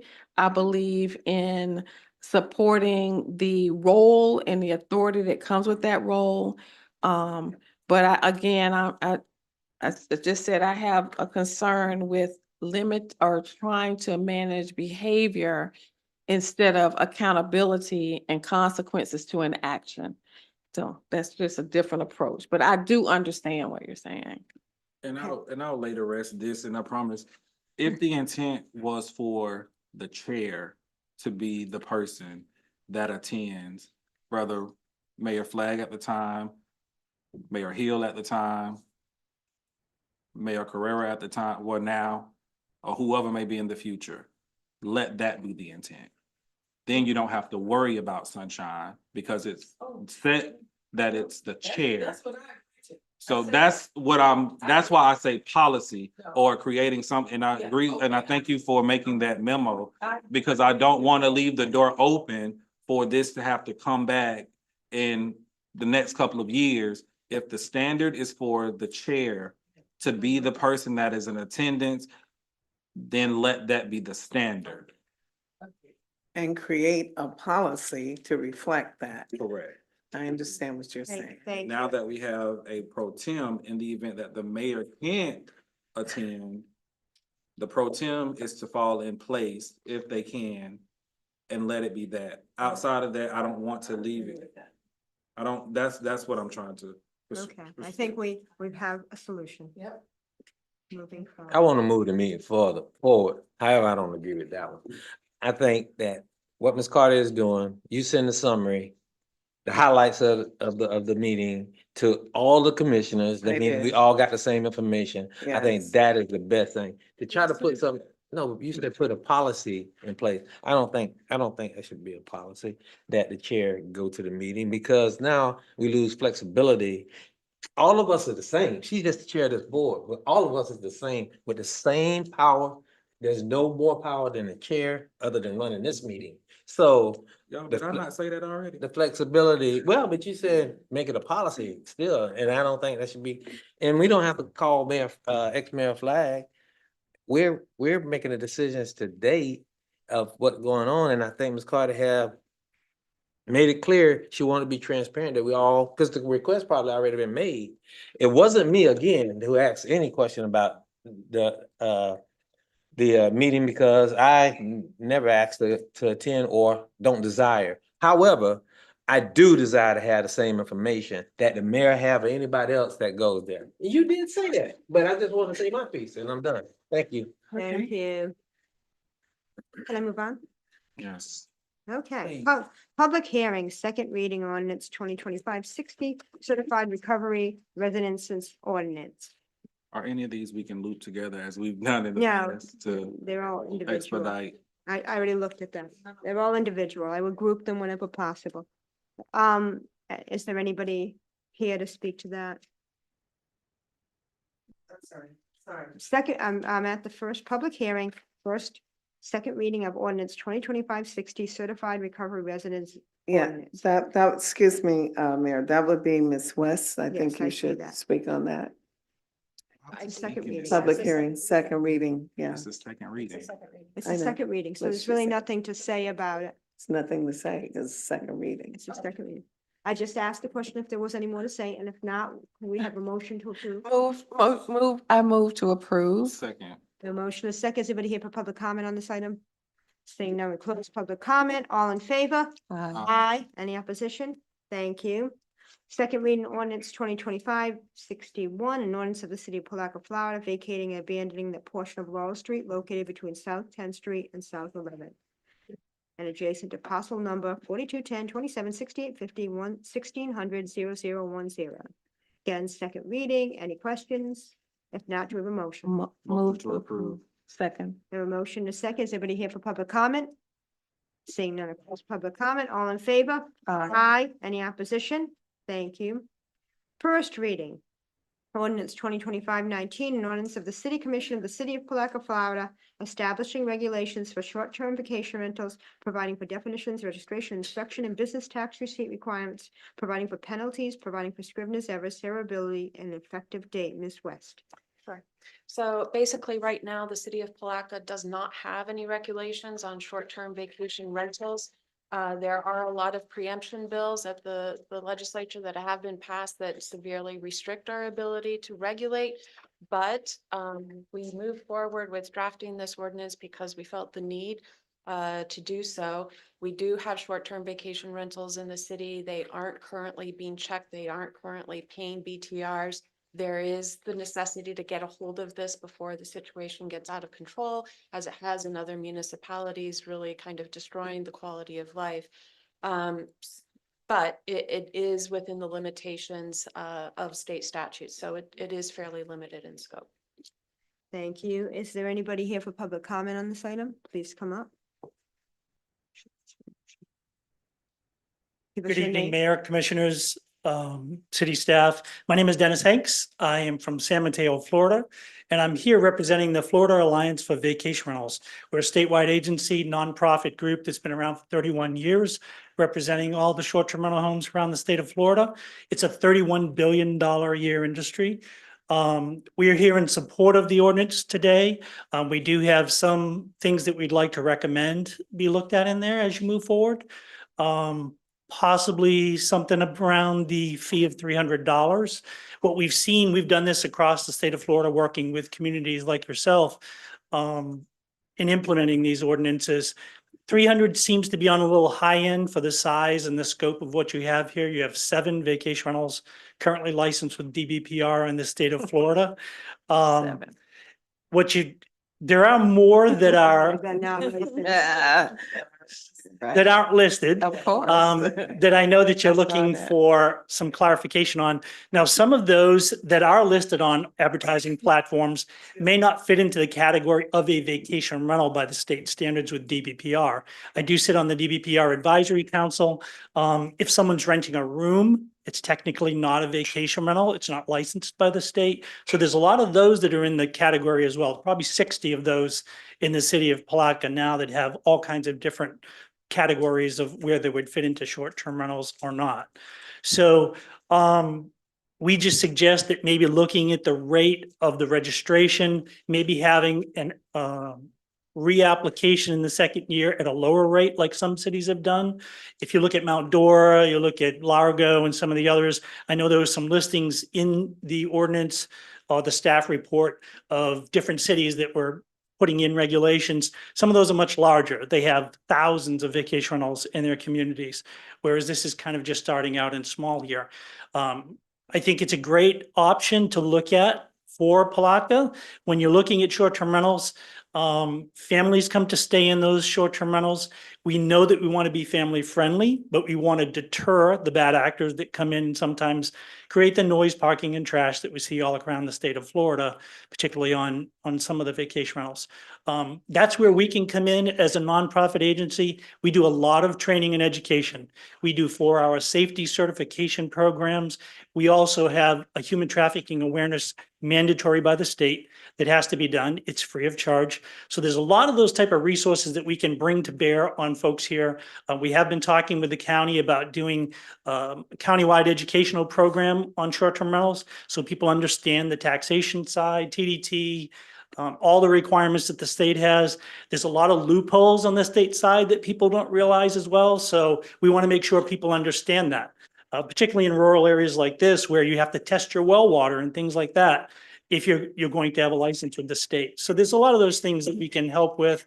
And we're just saying we're here to help you and work any way we can with you. Thank you.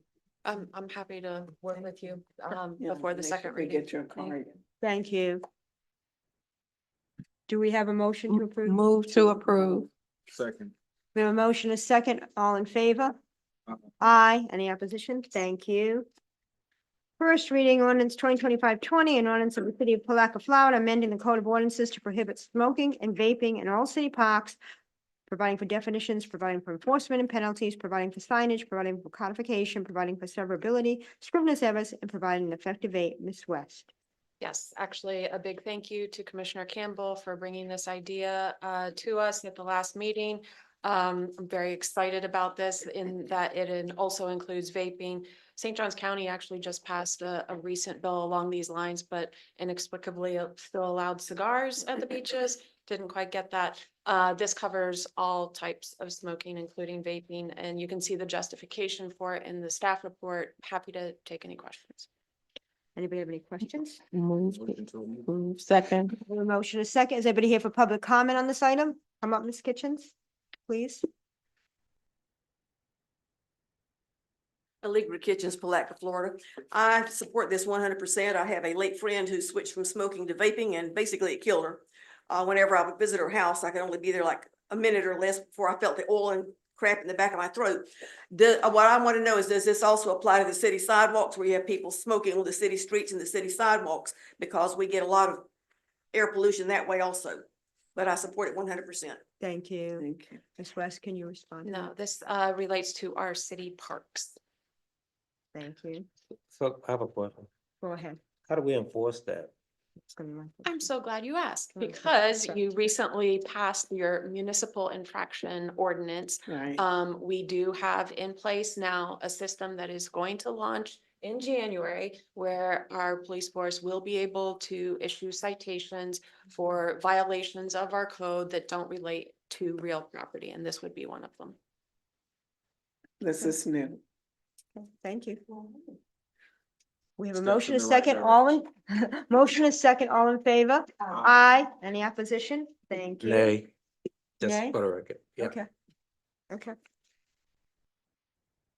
Transmittal hearing ordinance 2025-21, ordinance of the city of Palatka, Florida, amending the city's comprehensive plan pursuant to section 163-3191 Florida statutes, amending and updating the future land use element, transportation element, housing element, public facilities element, conservation element, recreation, open space element, intergovernmental element, capital improvement element, property rights element, historic preservation element, economic development element, authorizing transmittal to the Florida Department of Commerce, providing legislative findings, providing for scrivener's errors, providing for codification, and effective date. Mr. Obama.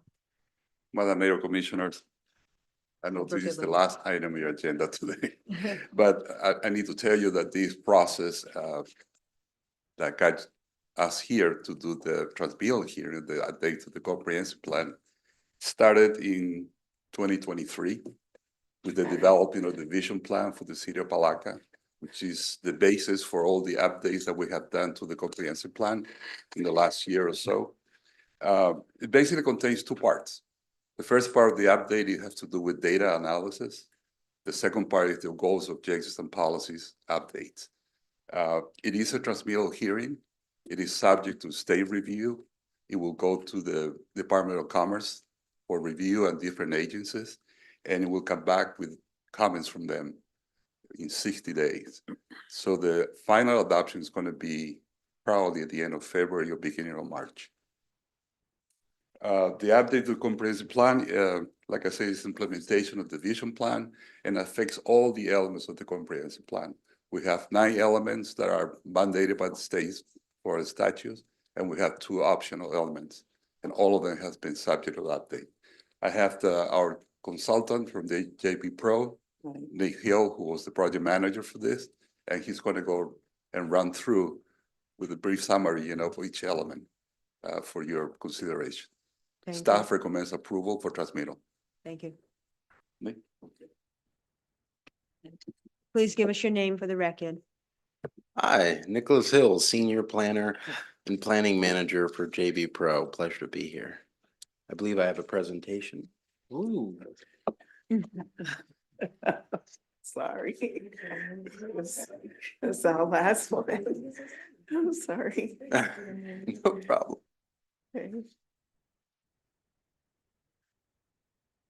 Okay, do you want me to just tell you when to advance the slides? or- Just go. Okay, Yeah, great. Go ahead.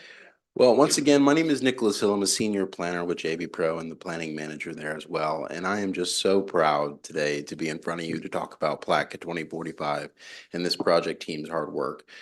It's a 230-page tome of documents that we helped establish, and we worked very, very hard on it. So I hope that's evident in our presentation. So the first thing I want to talk about today is a little bit of a background on the project. In 2023, the city embarked on establishing a vision plan for the city. They did a lot of community engagement, as you should, for a vision plan to collect feedback on what that vision should be. Of course, though, they knew that they would have to implement that vision. In order to do that, they would need to update the comprehensive plan. So they sought a CPTA grant in order to do that. And shortly after the vision plan was approved, the CPTA grant was awarded. And then the city shortly thereafter hired us over at JB Pro to help them meet the requirements of the grant, which is to update the comprehensive plan and submit it to the state. Now, I would just like to note that the grant application deadline and all the deliverables required were already met in June. So we're just continuing to work on the project by going through the adoption process. All right, so we have an excellent project team as led by the very talented Lorenzo, as you already know.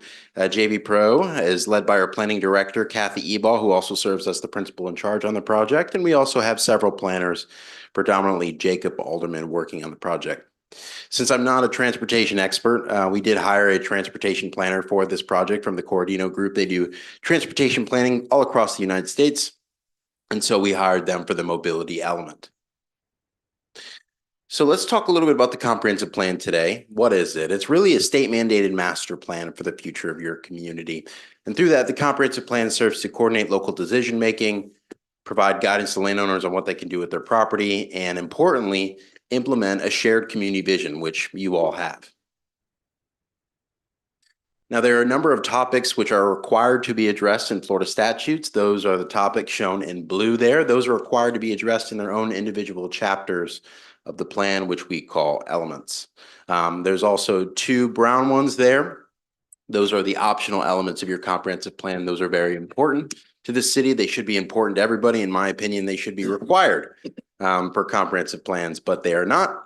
Yet the city has widely decided that they need both of these elements and therefore have already been included in your comprehensive plan.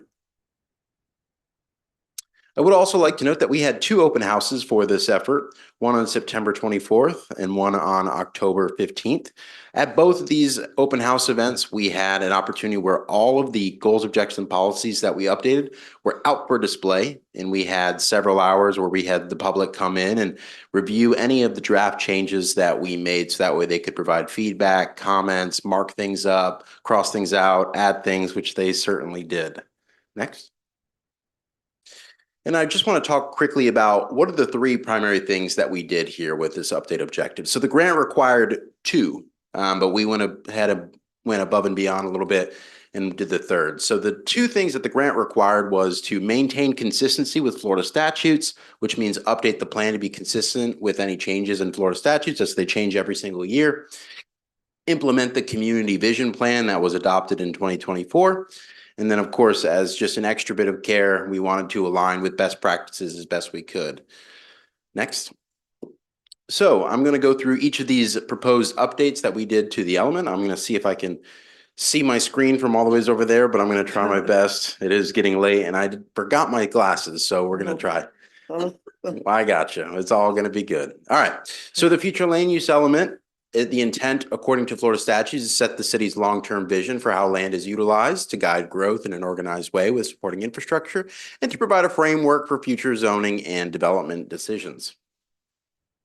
In terms of the statutory changes, we updated all of the references to Florida statutes and Florida Administrative Code. There was a lot that we had to update there. We updated the elements data analysis, the supporting documentation for each and every element, including the future land use element. And interestingly enough, there's also several state preemptions on regarding the uses that should be included in your future land use element. One of them is electrical substations, and then the other one is floating solar facilities. That was state preemption, once again, that are required to be included in your comprehensive plan. And so we did that judiciously. In terms of the vision-based amendments, we established a mixed-use future land use category that came directly from the vision document. An important thing to note is you already have some of these provisions here in your zoning districts today. Your downtown zoning district allows 20 dwelling units per acre and a floor area ratio of 4.0, but it doesn't really have a future land use designation to implement that. I thought that was really interesting. So we went ahead and established that consistent with that downtown zoning district and that overall vision. We also asked the city to evaluate. We didn't actually do this as part of that, but just to evaluate in the future because we thought it was important. A density bonus program if certain public benefits are provided by a developer of a property and incentives to encourage development in areas already served by existing public infrastructure instead of expanding outwards into greenfield development where no infrastructure currently is and exasperating our current systems. In terms of best practices, like I said, and this wasn't required by the grant, but just something that we felt like we should do as good stewards. And that was consolidation of future land use categories. Right now, it's a long narrative in your comp plan. We just made it into an easy to read table. Hopefully that helps. We also wanted to refocus the PUD zoning to be less frequently utilized for all development and instead specifically for special development that is not contemplated by the land development code. So that was very important to us. You know, that is aligned with the original intent of PUDs. Bless you. We also, just like all the other elements, restructured GOPs for improved readability and organization and updated and reformatted all the maps in the comprehensive plan. For the housing element, the statutory basis for that is to ensure adequate, safe, and affordable housing for current and future residents, to improve existing housing and eliminate substandard condition, to provide sites for a full range of housing types within the needed infrastructure, and to guide programs to create, preserve, and distribute affordable housing across the city, all required by Florida statutes. So one of those Florida statute requirements that we didn't see in your current comprehensive plan is directing the city to maintain a public inventory of city-owned properties that are potentially suitable for affordable housing. Now, that may seem scary, but I can assure you the statute reads that the city may use them for affordable housing. The inventory themselves, though, is mandatory. That's why we included it on there. Revises references to outdated Florida statutes and Florida Administrative Code and updates the elements supporting data analysis because we always updated the data analysis. Next. Some of the vision-based changes, we wanted to ask the city to evaluate in the future updates to the land development regulations to support the expansion and diversification of housing as that's needed for affordability and lifestyle changes as the city gets older, and incentivize the development of new dedicated affordable housing units. And when we talk about dedicated affordable housing units, we're talking about those that are subsidized, those that have government program LIHTC funding primarily attached to them. These are good things that the city should continue to aspire to get, and it is required by Florida statute, but it is also included in your vision. And directs the city to help property owners preserve and enhance naturally occurring affordable housing. Next, there is a difference between dedicated affordable housing units and naturally occurring affordable housing. Dedicated units are those that are subsidized traditionally through like a 30, 50, 20, even sometimes 99-year period. And they're subsidized for that period of time so they can target low-income renters. Traditionally, though, there is also naturally occurring affordable housing, which is housing that is traditionally older, on smaller lot sizes, smaller homes in general that are actually inherently affordable because they are not built like new builds where they're traditionally a little bit larger lot size, a little bit larger homes, and new builds are just inherently more expensive. So we create that clear distinction within the plan. We also add new provisions related to the rehabilitation and replacement of substandard units. That's also required by Florida statutes, and restructure GOPs for improved readability. One note I just want to make before we move on, but you can move the slide, is that you're going to see a lot of strike through and underline in the comp plan. There's a whole lot of that. You'll see that we actually reordered them and then restruck through and underline because a lot of those changes are really just changes to readability, improvements that we felt were needed just to make it more accessible to the public, to make it a little bit more readable, to flow naturally in a way that we thought might be interesting to the public. And so it's a little misleading to show as much strike through and underline as we did when really those changes were a lot of times just grammar and clarity. Okay, so back to this comprehensive plan update, the mobility element, which was led by the Corradino Group, transportation planning firm out of South Florida. The intent of this element, according to Florida statutes, is to plan for a safe, convenient, and multimodal transportation system. Multimodal meaning supports multiple modes of transportation. To emphasize public transit where feasible and support all travel modes. To coordinate transportation with the future land use map and other plan elements. And to align with state, regional, and MPO transportation plans and programs. Statutory changes were very minimal. You guys have a great element, in terms of the statutory requirements. We just updated the goals, objectives, and policies to make sure the Florida statutes have been updated, as well as updated the data analysis. Next. And in terms of the vision-based changes, they were clearly identified in the vision to create a more connected and pedestrian-oriented network and support the city's status as a designated trail town.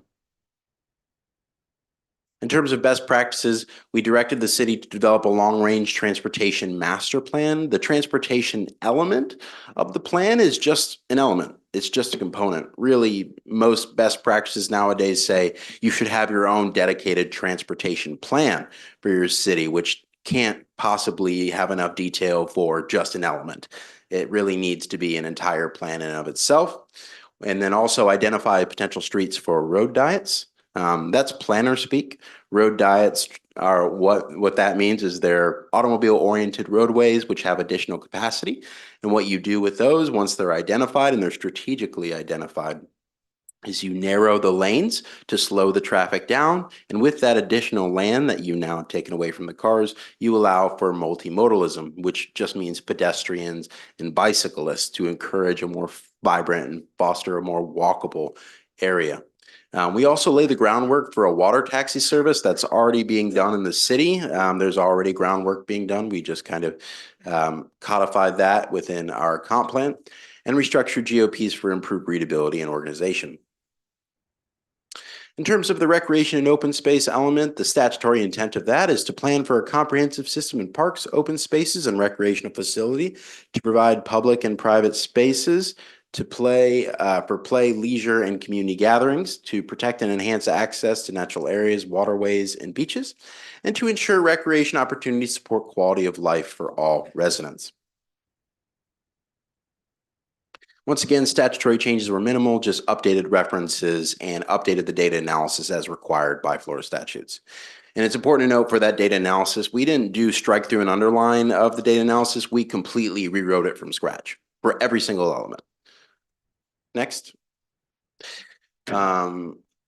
We also made some best practices changes. We reinforced the Parks and Recreation Facilities impact fee. We directed the city to update or to explore updating its level of service standards. So right now, your level of service standards, particularly for parks, is based purely on population. But as we know, just because you have X amount of park space for X amount of population doesn't mean that everybody in the city is served. You also need to consider things like proximity and the type of facilities. So that's why we included a strategy for the city to go ahead and make that evaluation. There's also some language in there that we saw that was kind of iffy on the open space system, establishing a level of service for that. So we also clarified the open space system requirement. No problem. Are you controlling the computer? I'm sorry. I've been looking at you the whole time. I apologize. I apologize. Okay. And then we restructured the GOPs for improved readability and organization. Again, most of the strike through and underline that you see is just for clarity. And then for the statutory basis for the conservation element to preserve and manage air, water, wetlands, soils, and other vital natural resources, to conserve wildlife, fisheries, habitats, and other environmentally significant resources, to protect these resources from new development, and to promote sustainable use of our resources. No major statutory changes, just updated references and the data analysis. We direct the city to explore additional incentives for preserving our natural resources through the development process by protecting native vegetation and natural resources, and also identifying additional ways for preservation of environmentally sensitive lands and water resources. And of course, we also restructured the GOPs, as you can see. So in terms of the statutory basis for the public facilities element, it's to plan for a reliable water, sewer drainage, solid waste, and aquifer recharge system, to identify current deficiencies and infrastructure needs, to coordinate facility upgrades and expansions to support planned growth, and to conserve water resources and protect natural drainage and recharge areas. So this first bullet is really important. So we actually adopt by reference a water supply facilities work plan. This actually wasn't part of our original scope. but it was required in order to make the comp plan consistent with Florida statutes. But the city has been such a great partner to us, and Lorenzo was kind enough to help us with it too. So we went ahead and did that just as part of the grant requirement. We went ahead and wrote you a water supply facility work plan. Our engineers did that as we're part of a multidisciplinary firm. We also revised references to outdated Florida statutes and updated the data analysis, particularly with that water supply facilities work plan in mind. For best practices, we included provisions which help implement the water supply facility work plan and gave the city some things to potentially consider as it moves forward. We defer level of service standards to the capital improvement element. Right now in your comprehensive plan, you have level of service standards in 2 locations most of the time. You have them in your element themselves where they're most relevant, and then you have them in the capital improvement element as well. So the issue with that is sometimes you create redundancies, and if you were to update one, you forget that there's another one there. So we've actually consolidated all of them in the capital improvements element, which is typically best practices for most jurisdictions now moving forward. In terms of the statutory basis for intergovernmental coordination, it's to coordinate the city's comprehensive plan with the plans of neighboring local governments, region agencies, and service providers to establish joint planning areas for annexation, infrastructure, and public services as needed, and to promote collaboration on schools, population projections, and facility planning. Statutory changes were minimal, updating references and updating your data analysis. And then one of the things that we recommend was to explore the possibility of adding an ISBA, an interlocal service boundary agreement, which is basically just a more formally legally binding procedure for how annexations should occur and service deliveries. A lot of these activities are kind of already occurring as just a matter of practicality and coordination with the county, but this would just formalize that process. It would also help you with your annexations and making sure that they happen in a logical, planned manner. We also added language recognizing Putnam County as a partner in the Florida Seaport Transportation Economic Development Council. So because they are a partner, the city of Palatka is potentially open to grants as part of Putnam County is open to grants which could help develop local ports and restructure GOPs for improved readability and organization. All right, moving right along, capital improvements element to plan and prioritize major public facility projects to support growth and service needs, to identify costs, funding sources, timing, and locations of future infrastructure investments, and to ensure facilities meet adopted level of service and correct existing deficiencies. So as part of that, we adopt a 5-year schedule of capital improvements. We revise references to Florida statutes and rules of the Florida Administrative Code, and we update the data analysis to make sure that it's up to date along with the other elements. And for best practices, like I mentioned, that we consolidated all the level of service standards into one element, so that way you don't accidentally adjust one and not the other. And we also have the general restructuring of the GOPs. Private property rights element, believe it or not, that is a required element of the comprehensive plan. There were no changes to that. That's a pretty straightforward element. It's already aligned with best practices. The city already did a great job. We had no changes. In terms of the historic preservation element, this is not required, but generally accepted that the purpose is to identify, document, and inventory historic and cultural resources to promote the protection, restoration, and adaptive reuse of historic structures, and to pursue funding and partnerships to support preservation efforts, as well as to integrate historic resources into community planning and development decisions. Statute-based changes, same as the other elements. And it's just some of the things that we recommended that you do was encourage more adaptive reuse projects and implement public awareness and educational programs regarding historic preservation, greater coordination with the Florida Master Site File, and just more celebration of historic resources here in town. And then finally, the economic development element to support business growth through incubation, retention, and attraction efforts, to promote tourism and leverage local assets to strengthen the economy, to foster collaboration with regional partners and economic development organizations, and to pursue grants, incentives, and programs to expand jobs and investment. Statutory changes were similar to the other elements.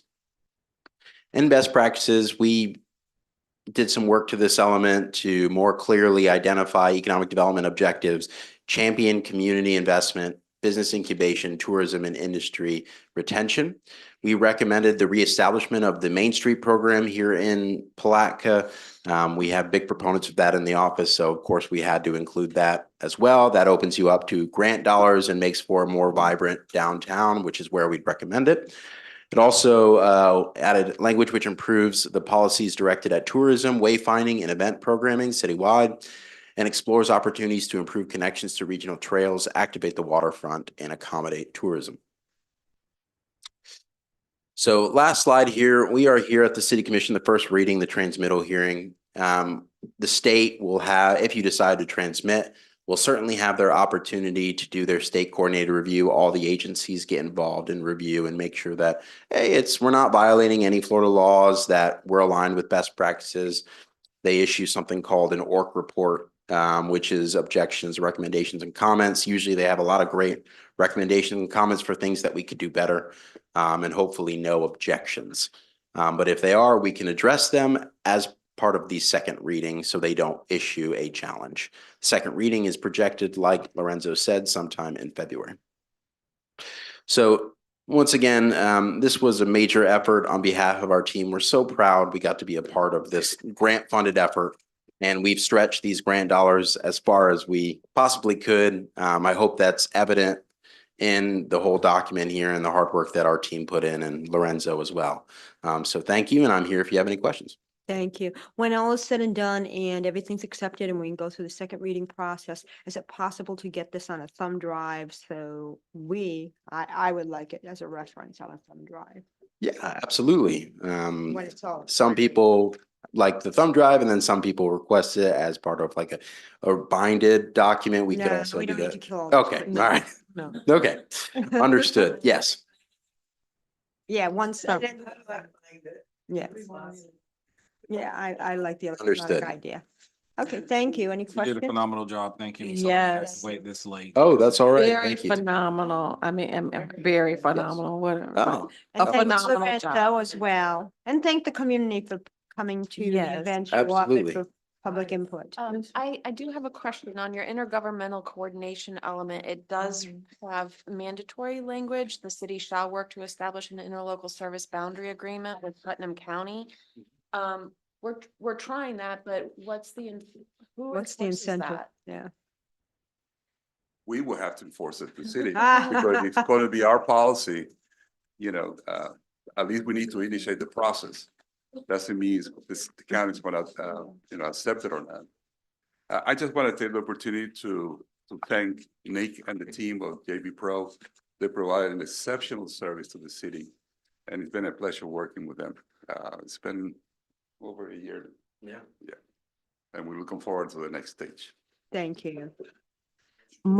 Yeah. We have a motion. and We have a second. Mhm. All in favor? Aye. Any opposition? No. Thank you. Thank you very Thank you much. again. Great Thank you for job. holding out till the Excellent end. job. Do we have any commissioner comments? Do we have well, I'm going to wish everybody Merry Christmas and happy holidays and enjoy the rest of our time off from meetings this month. Yes. hope. Merry Christmas, everybody. Merry Christmas. With that, motion to adjourn? Thank you.